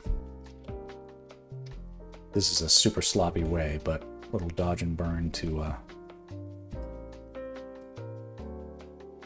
bring the focus where we want it to be, you know, or whatever. Sounds like something you've watched before. Definitely on the stream, I've been more or less using this as a fairly strict formula for me to get to, you know, from a black and white sketch to clean line art to filling it with flats to making it dark and then lighting it and then finishing it off with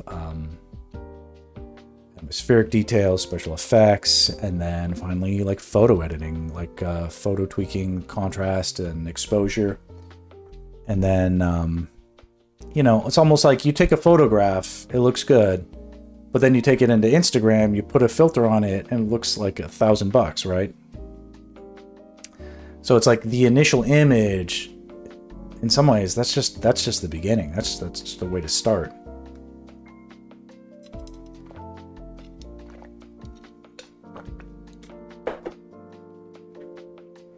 After taking a bit of art WOD lessons, I remembered something you mentioned about the visual weight and composition. Yeah. Oh, WOD, workout of the day. Art workout of the day. Is that what you're talking about?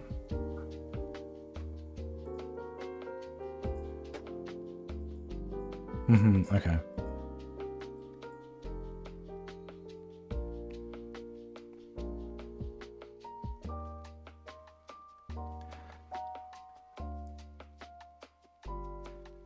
I'm hip. I'm hip to the lingo.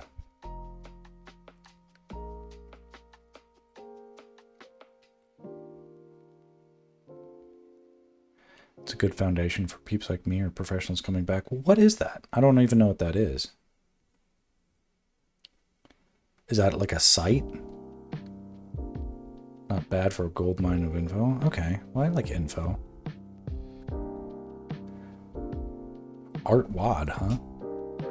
Is there a link you can post? I allow for people to post in the chat. Unless you're a bot, then you will be banned. Let's see if you can dig it up. I might appreciate that.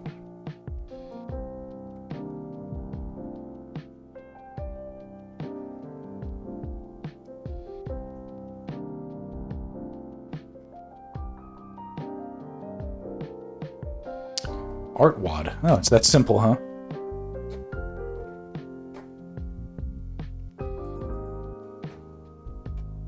What does this say? All right, well, I don't mind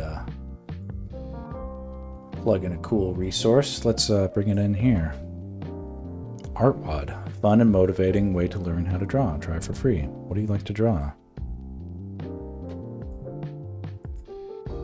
Animals. This is neat. Oh, well, he's been signed up. Well, as long as it's not AI. But yeah, I can see that this is good. It's sort of like treating it like little puzzle pieces of knowledge. I actually like that. I feel like feel like the way people learn, yeah, gamified. Yeah, no, but I feel like when you start out, yeah, I taken a lot of, or tried to take a lot of schoolism classes, and a lot of them are not worth taking, unfortunately. Even people who are super talented, they just don't necessarily make good instructors.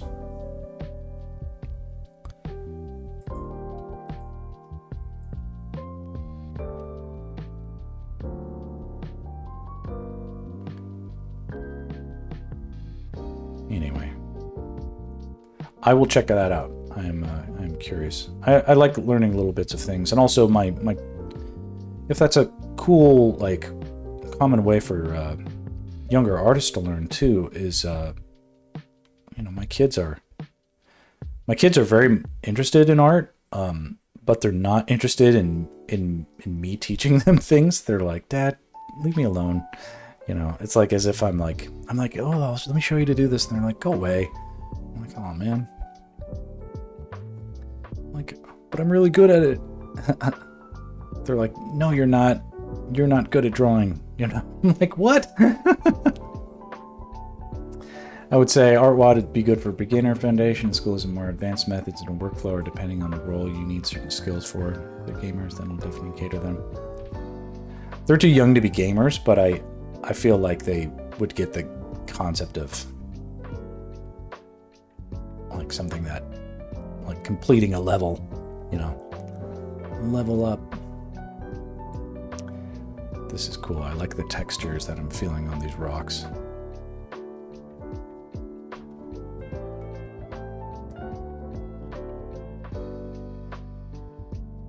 Something I take to this day, even while I'm learning art. Okay, I dig that. Yeah, I obviously a fan of games here. If I lament anything about my success, it is my success. But I haven't had enough time really to catch up with video games in a long time. I have a feeling that if I really hit a really slow spot with work, the smartest thing for me to do then would probably be to buy like a gaming system. Because then work will just come flooding back, and it'll be like, nope, no time to play video games. You have to work now. And that's how it would go.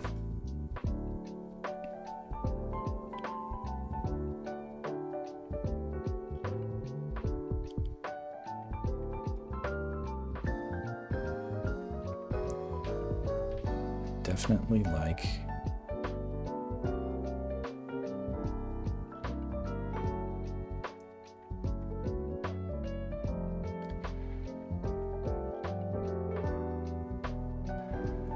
Only problem is that it's not as quick and fast compared to exploits, tutorials, etc. Words of wisdom, similar to Feng Zhu.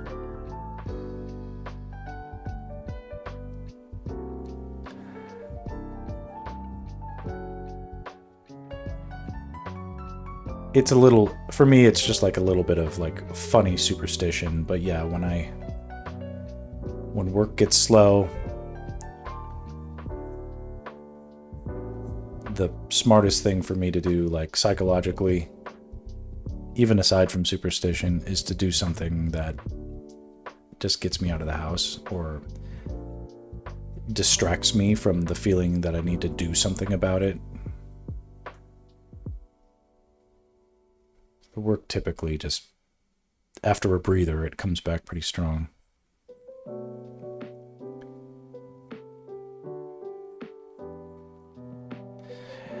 Because it turned out in the end that I was not canceled. It was just a really weird black swan event type of deal. I guess, you know, I kind of did get canceled at one client, but I don't know what happened there. That wasn't anything I did, as far as I can tell. Nothing I deserved. But luckily, you know, being a freelancer, you know, I have more than one client out there. I can.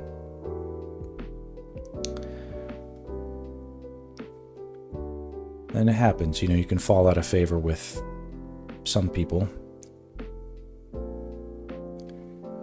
And then new people come along. I was thinking today about the when I first started doing the streams, I had regular people coming by,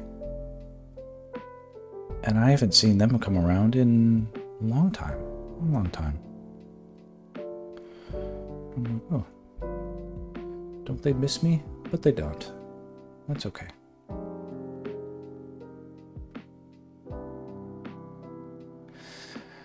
The only experience I have is this commission I'm taking. Okay, tell me about your commission.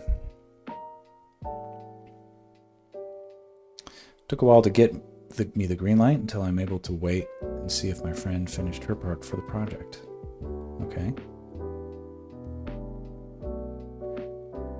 For Live 2D as a VTuber. Okay, so you're designing like a VTuber rig. They call it a rig. Basically doing all the rigging, where she does mostly the designing and the illustration. Okay. But there's a lot to that. Let's see, I'm giving her feedback on making my job easier for rigging, the rigging portion. The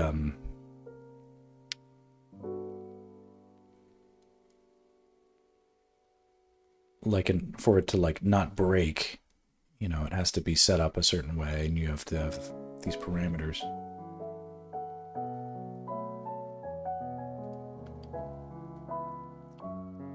Whereas art, depending on how much makes sense and how expressive it is, does beg the question what works and what doesn't. Yeah, and it might work up until a certain threshold and then like sort of falls apart. And they worked on 2 personal projects for model related projects.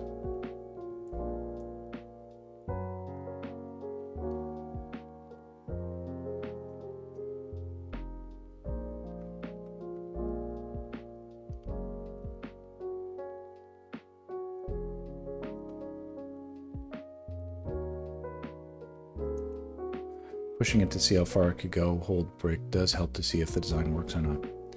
When you are working on it, are you doing that on stream? I'm only curious.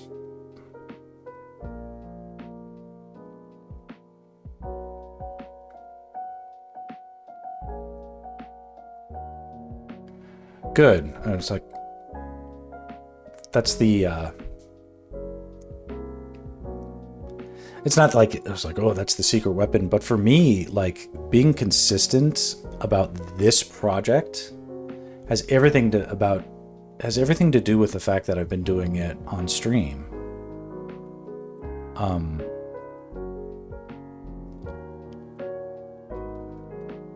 I feel like I'm as human as anybody,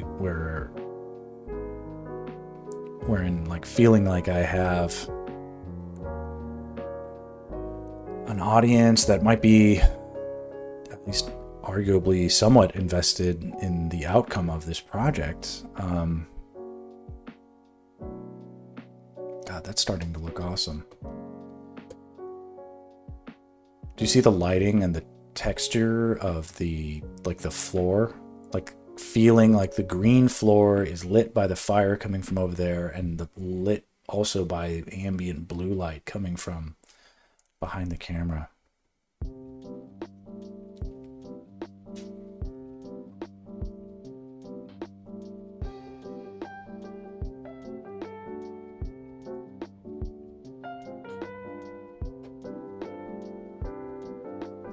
Brighten it up. Yeah, color mixing.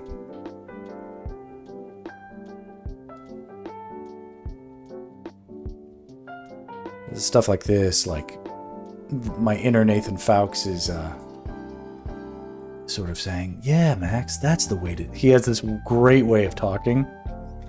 So, Max, I saw what you uploaded the other day, and I was really excited to see that you were finally understanding the value of light and composition. You know, it just has this...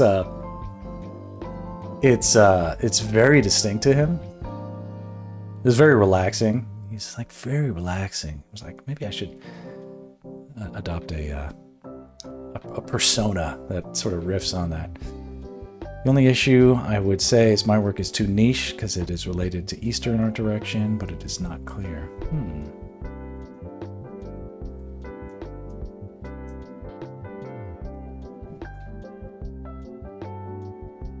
Tweech. Go to Tweech.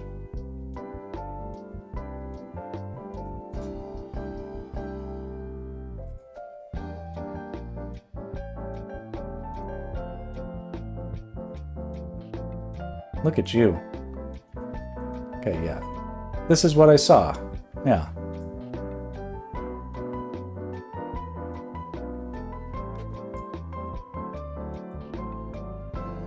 Streaming the other day. Having more body work that is consistent does ease clients more. I think you're thinking about it too much, man. I don't want to really just like mooch off mama and papa. Really? Recent highlights and uploads. Oh, these are four. So you don't save all your VODs? This what I was clicking is this art stream for from 3 days ago.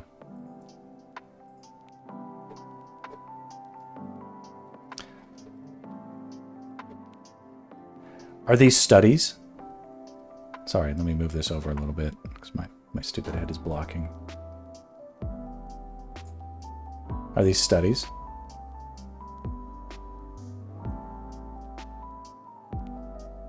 Let me tell you some things that I see that are not, trying my hand with Inktober, but adjusted prompts for Macovese. That must be a popular character I'm not aware of, but the... Oh, I see, now I see the, Vicetober. Mako Vice. Interesting. Dangerous hooks, claws, tattoos.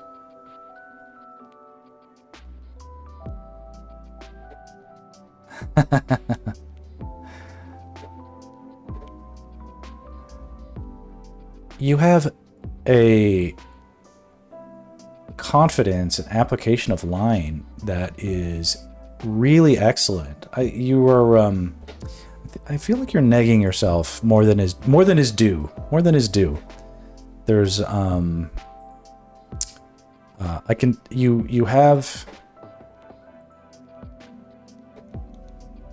have the respect for the craft, but I don't want you to put it on a pedestal and think that like, oh, it's just I need to do more, because I do have some friends about this who are like, I want to get into storyboard, but I have to get better before like I'm worthy. And it's like, okay, I get that sentiment, but like I really want also for them to understand that I'm like, dude, your stuff looks like you're ready to go. Like, so, you know, and I can assess that because like I work in circles where I work in circles where unfortunately I have to be on teams with people who don't draw this well.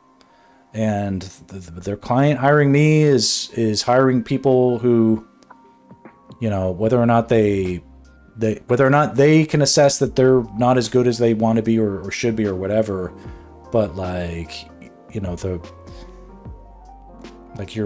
your work, as far as I can see it, is professional grade. So, you know, don't feel like it's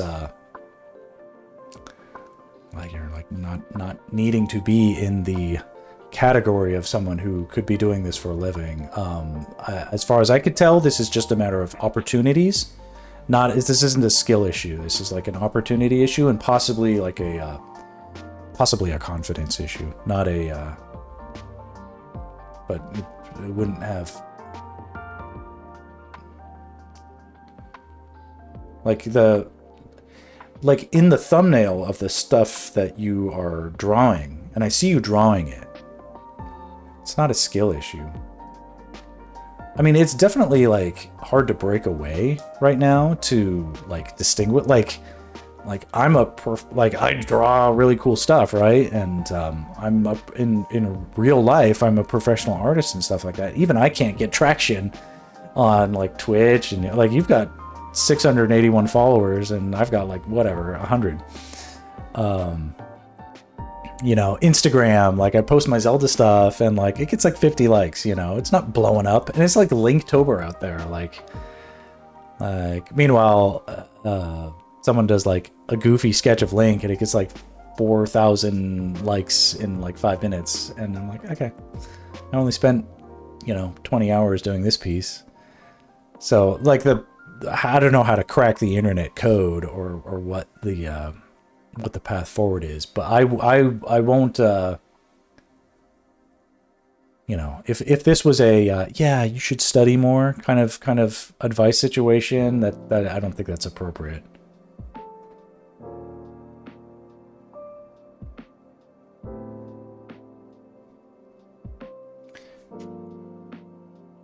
I mean, let me ask you. Here, I took a screenshot of something. Hang on. I mean, forgive me if I'm wrong, but like, is this character? This looks like like, I'm assuming you drew this, right? Like this design. It looks like it's like done with the same fidelity. I mean, assuming you didn't just completely rip it off, like, this is what I would call extremely saleable in terms of like art and art, like for something to look good when it's this small that's not an easy thing to do. So, you know, and that's really like part of like what I internalize now when I talk about like composition and stuff like that. It's like it needs to look like $1 million from all the way in the back of the room, because that's the distance at which like the president of the company is going to view the thing on a monitor. Like, you know, they don't view it on their cell phone. It needs to look good when it's really shrunk down too.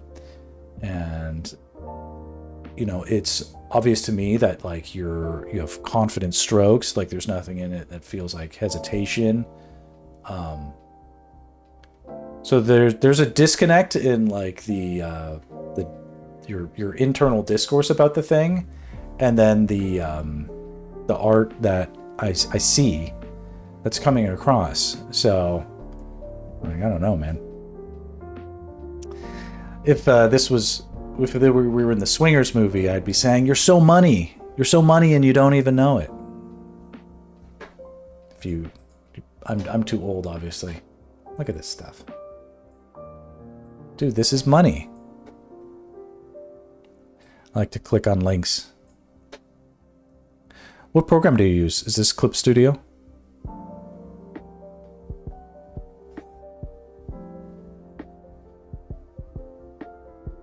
Yeah. To me, it looks like you are...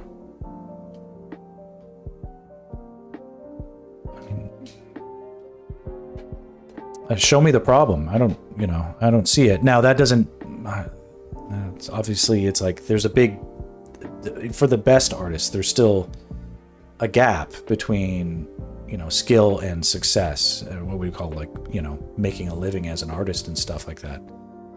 But if you were like in the, like, I don't know if I have, you know, the talent to make this worth pursuing, let me be clear. You do. You definitely do.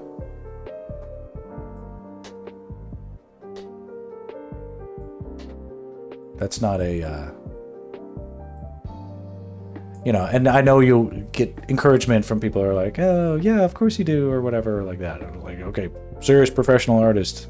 Like, you do. You'd say there's some design issues. Dude, you're such an artist. You're so funny. There's design issues. I mean, possibly, based on, you know, I might...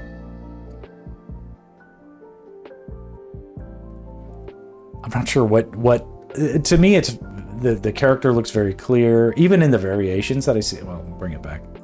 Even in like the variations that I see. This is your, like, you would call it an OC. So this is like your character, not someone else's.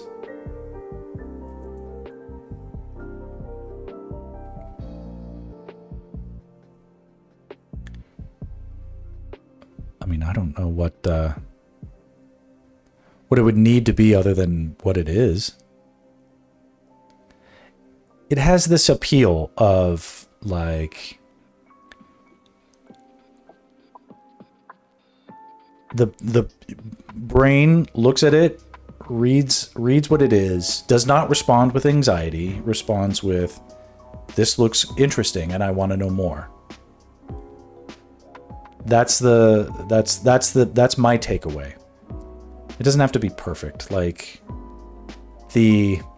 look at like the first strip of, or like look at the first episode of The Simpsons compared to like the golden age of The Simpsons or whatever. Things evolve over time, but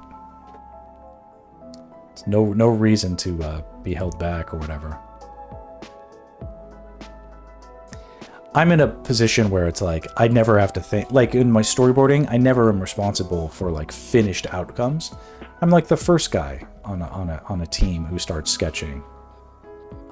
So I never really think about like finished artwork or how things can look. This is the only project I've ever had where I was like seriously invested in like what the finished product looks like. And I get very anxious about it. So I've had to sort of deal with my own hacks about, you know, how to improve my outlook on those things. But anyway, you're dude, talent, I see it. I give you my vote of confidence.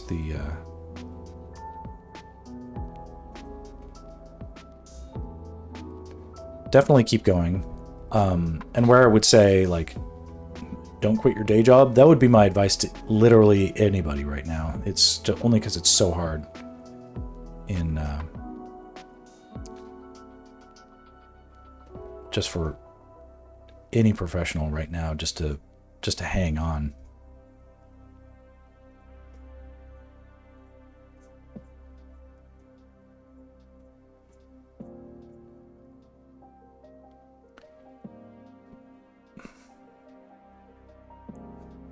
Talbot's rating in. Oh, it's been so long. Part-time especially. Difficult to find. Welcome, Raiders. We love Raiders. Do I have my other camera up? Can I switch to it? No. There's no other way to do it. Here, I can click a button. Will that work? Can I do this? If I hit a button? Get raided. If I hit this, will something happen? No. Darn it. Oh well. Hey, cool people.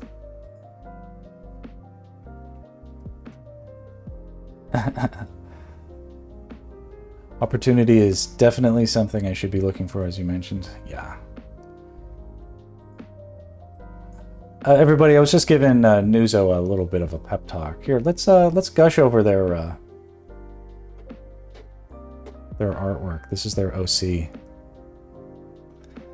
He's doing VTuber designs and stuff, and I don't know. I'm convinced. You're ready. Kick you out of the nest. Kick you out of the nest. But I was explaining also that but essentially I was like, I don't see skill issues here. I see opportunity issues, and those are affecting everybody. This is just like, it's a storm out there.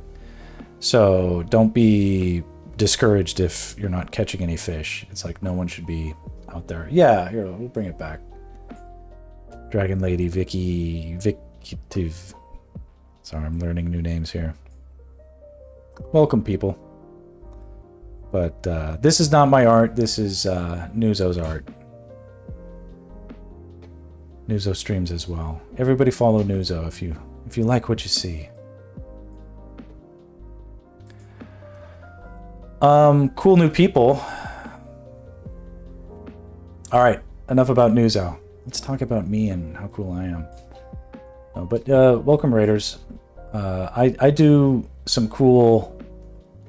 Oops, sorry. This is like Zelda stuff. If anybody's interested. Oop. I'll just do a quick recap. Let me remove my ugly face.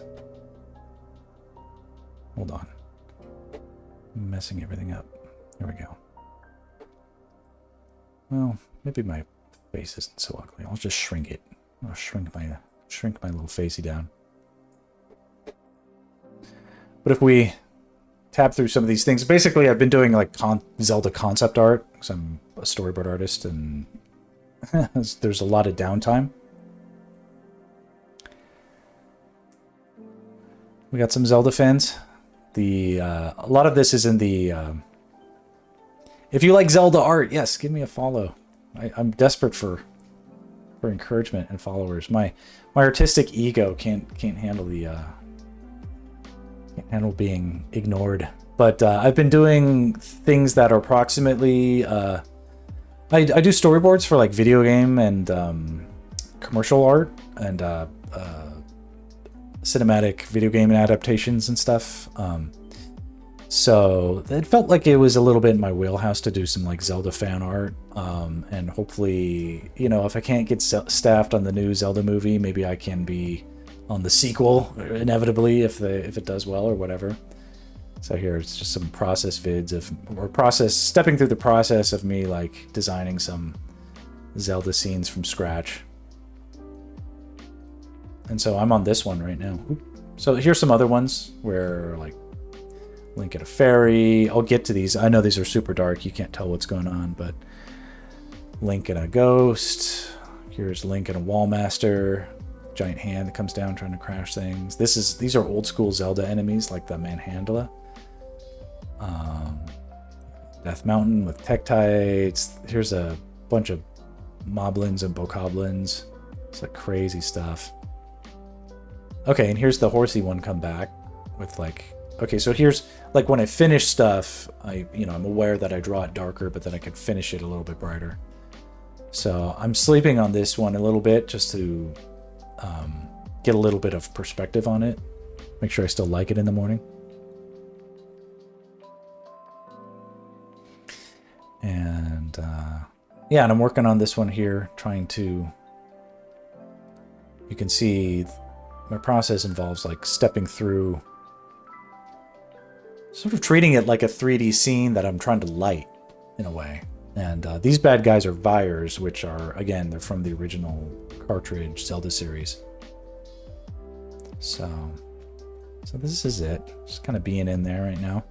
And I'm about to add a little bit of cool.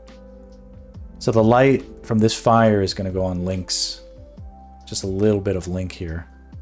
Just a little bit going to be on his shoulder, his hair, some on his skin, maybe some on this sword. Probably not much though. But thank you for the. You are really good. I like hearing that. I've been lamenting. We don't work in offices or creative studios anymore. In LA, everything is virtual now, and where I used to have in real life a community with other artists and people to make friends in real life and stuff like that. All of that is gone now, and it was driving me crazy. And I literally was sort of becoming sad about it. But now, my younger brother turned me on to, oh, you should stream, and I've been doing it for a few months now, and it's this project has been what I'm doing, and it's been fun. It's good to have something to keep me sane when the work is slow, and then when the work isn't slow, but it pisses me off, it is really awesome. Yeah, I've been really happy about, I don't know, feeling like, even though my channel is small, I'm happy to have a small but feels like a pretty consistent following.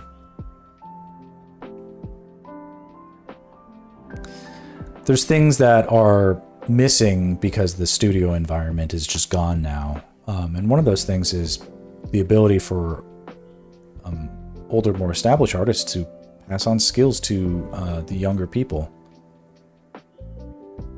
It's as if that opportunity isn't there anymore. you can't from a small and intimate, trust it, give it time, keep going as you are. I think this is good, and if nothing else, it's sort of like also an accountability device for me to stay consistent. Like, I'm like, okay, gotta try and be regular with this stuff.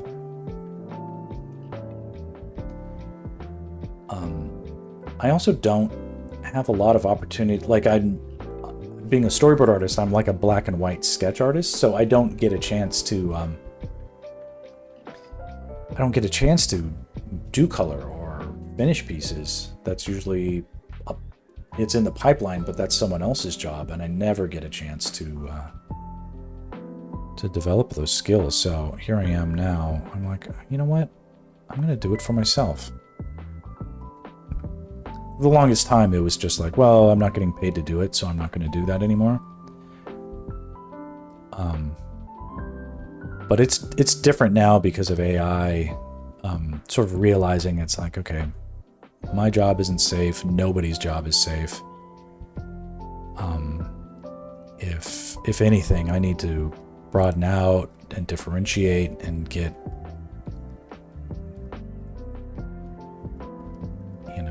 enhance my ability to enhance my skills with the color stuff, especially like the black and white drawing stuff. I pretty much have got that pretty good.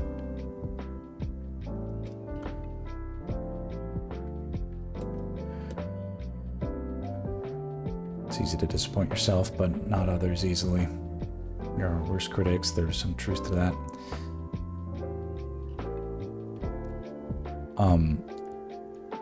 Nuzo, you do a good job of advocating for others, and you need to apply that to yourself the same way.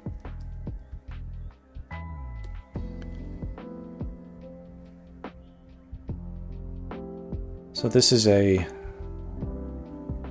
chance for me to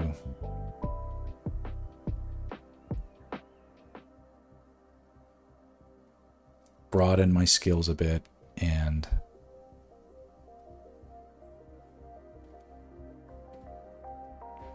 get some practice and, have some portfolio pieces. And I do love Zelda. Like Zelda, I'm more of like old school Nintendo Zelda, like Nintendo NES and SNES were my era growing up.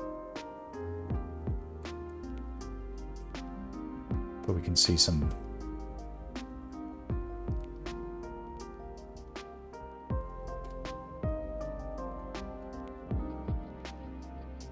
fun opportunities for rim light. Capitalize on that.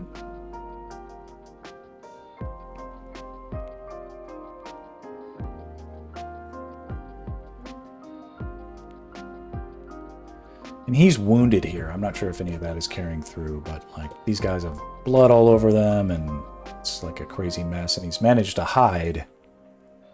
But for how long? There's snakes around. If I can zoom in on this stuff. Eventually these I'll put them up on, like, I don't know. I'll put them somewhere where people can download them and make them wallpapers or something. Ropes, exactly. Nuzo says, what if the blood acted as a composition element? So I was thinking a little bit of that. Obviously here he's hidden his trail. If we come back in time with me to the original sketch. This is the original sketch. So I live streamed this too. I did it many, many months ago, probably last December. But this is the original sketch of the idea. Ooh, seeping into the cracks of the stone tiles. Ooh.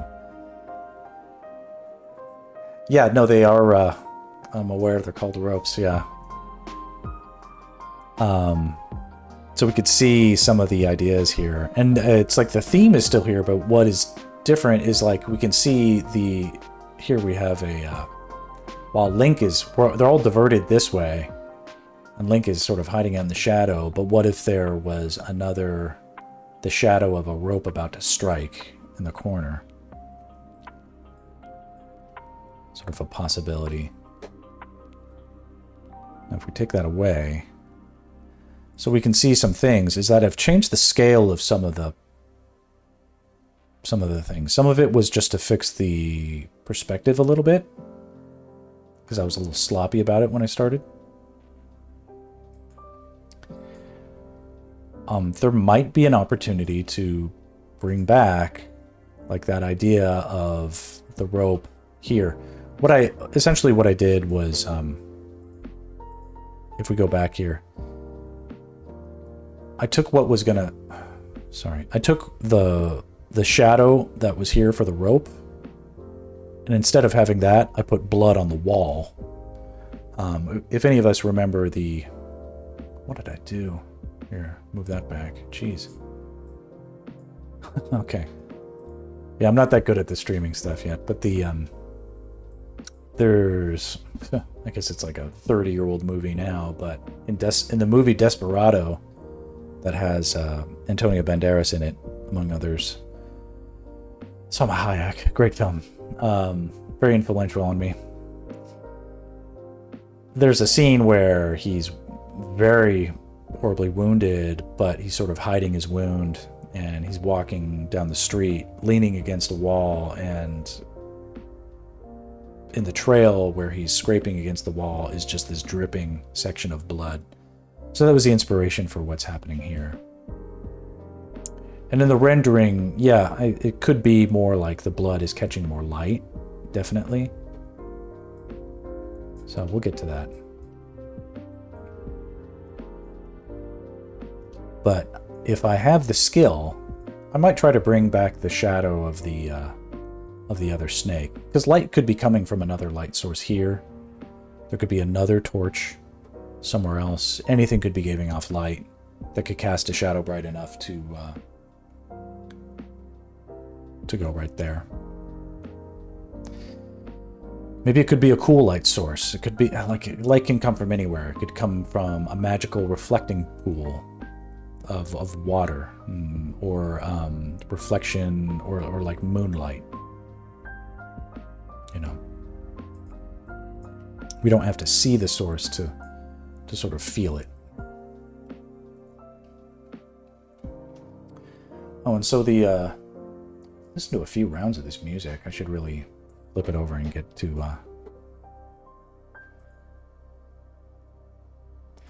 we probably have about half an hour left on my AirPods, and then when my AirPods die, that's definitely time to end the stream. But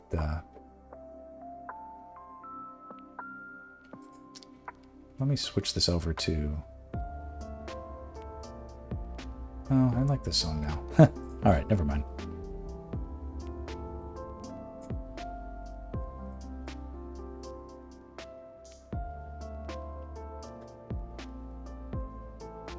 We'll enjoy this music. It's Zelda, Lo-Fi, and Chill. And it's just on public playlist on Spotify. Oh wait, no. This is Season 3 is the name of the album by Lo-Fi Leah. And it's a bunch of video game and anime inspired lo-fi tracks. Okay, here. So the way I'm calculating color is with RGB sliders, and this is not, to my knowledge, this isn't that popular of a technique, but it's what I use. So this is the color of Link's unlit green tunic, is just this dark gray green. These little nodes here, that's the RGB relationship between the red, green, and blue spectrum, I guess, the way the computer makes the light. But they just represent the red, green, and blue wavelengths of light.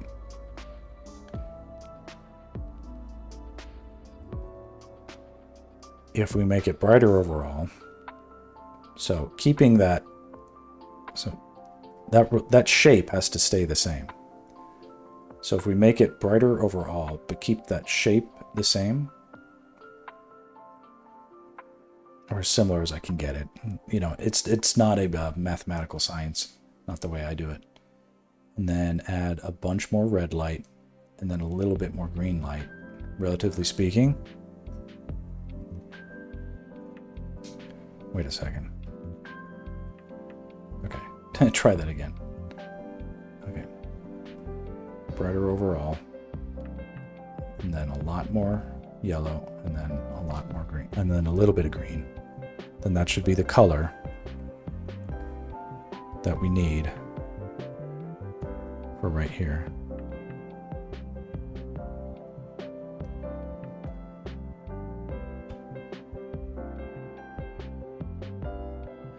Which is crossed over into the orange space, which is cool.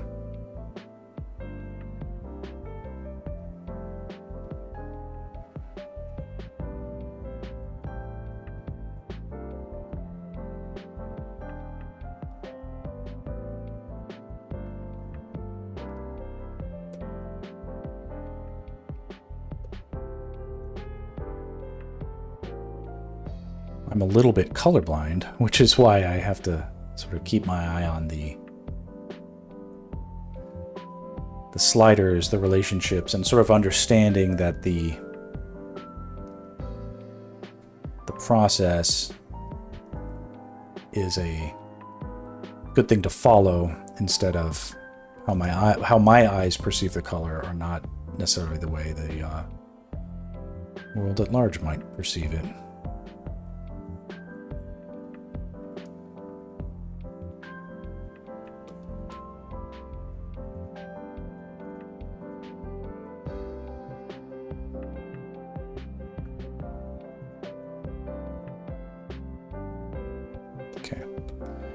I'm backing out and looking up here to see the, it's more like a, OBS sort of gives me a thumbnail view if I do it this way, which is helpful.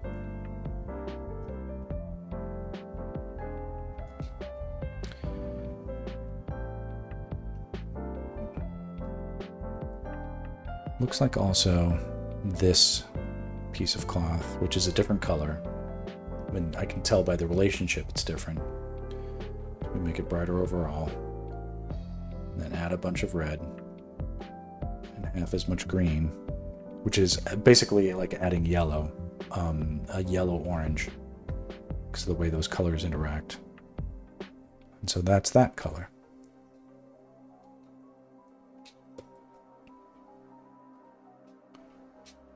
And we do the same here.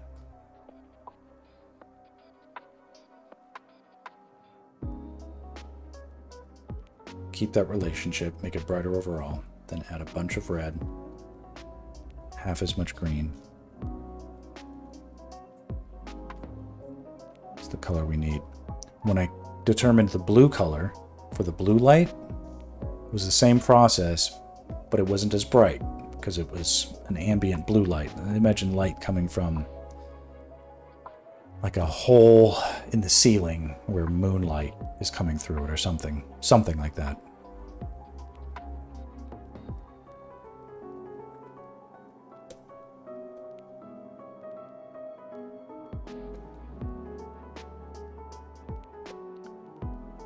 Starting to feel integrated. So the color of these pants and the color of this shirt are the same, so I can use that same color here. But down here, it would fall into the shadow, so I don't make it extend that far.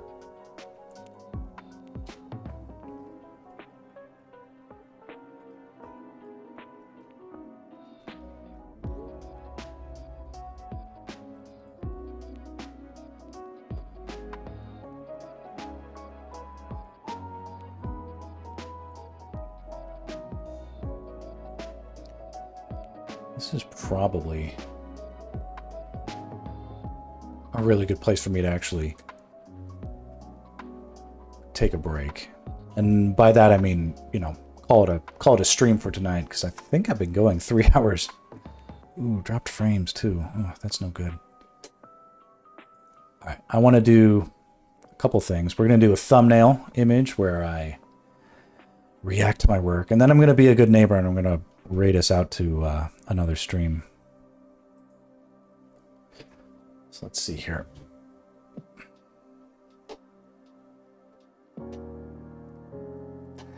Still strong so far. The it's going to be good.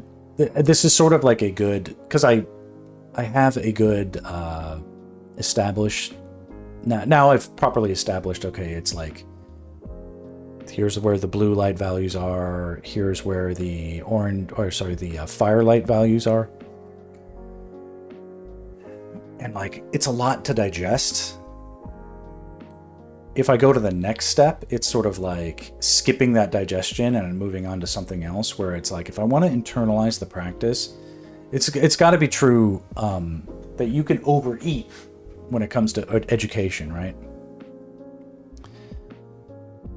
Like, just because you can keep studying, like you got some energy left in you, like, oh, I can read one more chapter. It's okay also to put the book down, process what's gone down, maybe sleep on it, right? Because I streamed earlier today too. All of this was done today. Like the coloring, the lighting on this is today's work. So that's pretty. I don't need to bite off more than this in a day. Just getting this in a day, sketching helps as well. Yeah, just your brain does a lot in the subconscious. I think it's incredibly important to think about how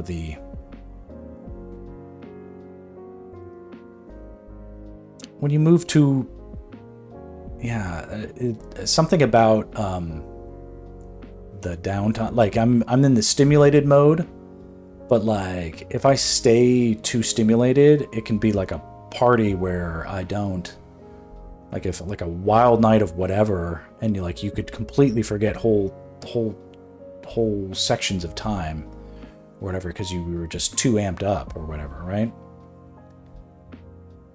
Just let it sink in. Let it sink in. The momentum. If I do this right, it'll settle in a way that I can build on tomorrow instead of just resetting from zero. And so I feel it. But also, like, my AirPods got to recharge too. It's not just me that needs to recharge, it's the AirPods, right? Okay, let's do this. This is fun. I split the image 50-50. I'm going to need some light though.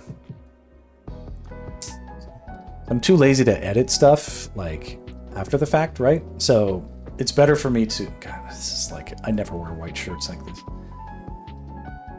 Usually because I'm like messy and greasy, so it just like gets all stained up with food and stuff. But anyway,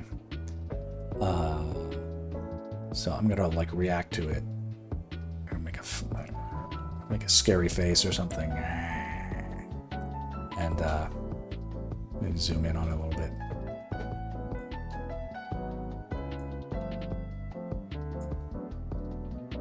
Like reacting to something scary.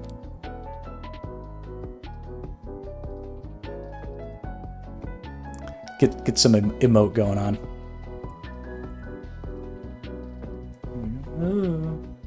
Like, how do I do this?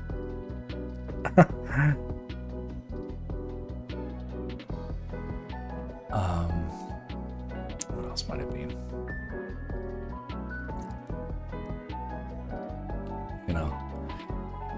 Okay, something like that. Even just a lovely smile is all it needs. All right.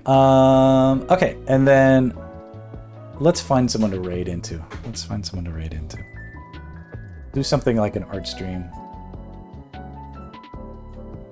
Unless Talbot's going or Nuzo, you're streaming. Let's see here.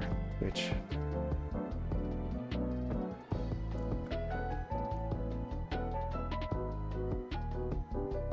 Because I got to get better about this stuff. Pay it forward, right? I need to follow more people who are actually online. Chance Ross? Who is this? Person painting on their face. Nope. Don't know about that. I'm gonna find art streams. Zelda art. I find someone who's painting art of Zelda? Zelda cast? This is not interesting for me to be doing this. I don't think, but I want to do something. These assholes. I think this is what is gonna be happening right now. No hammer. Yeah, no hammer. Serious. Japanese. This is like a dearth of art streams right now. No one that I follow for art stuff is streaming right now. Except for a couple people that they're doing something weird while painting. Let me make sure I'm not just like raiding in with a party of one. That would be funny. Four people. Funny. Four people. It's good enough. I'm like being so clumsy about this. I apologize, but how do we do that?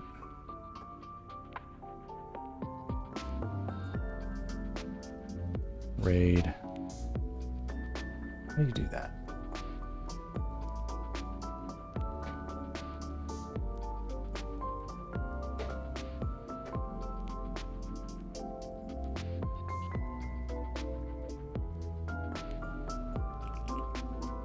Well, they're a VTuber, so this isn't that bad. We'll raid into Cansta. Does anybody know how to do that? Type raid. How to raid. How to raid.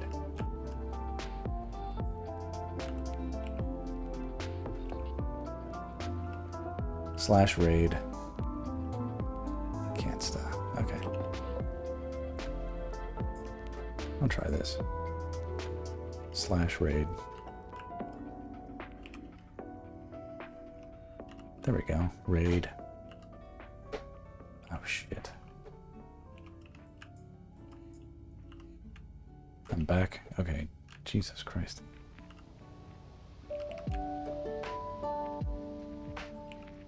Worst raider ever. The Cansta. Alright, try that. Okay. This might be 3 viewers, 4 viewers. Let's try it. It'll be nice. They're drawing anime. It'll be fun. I'll be a better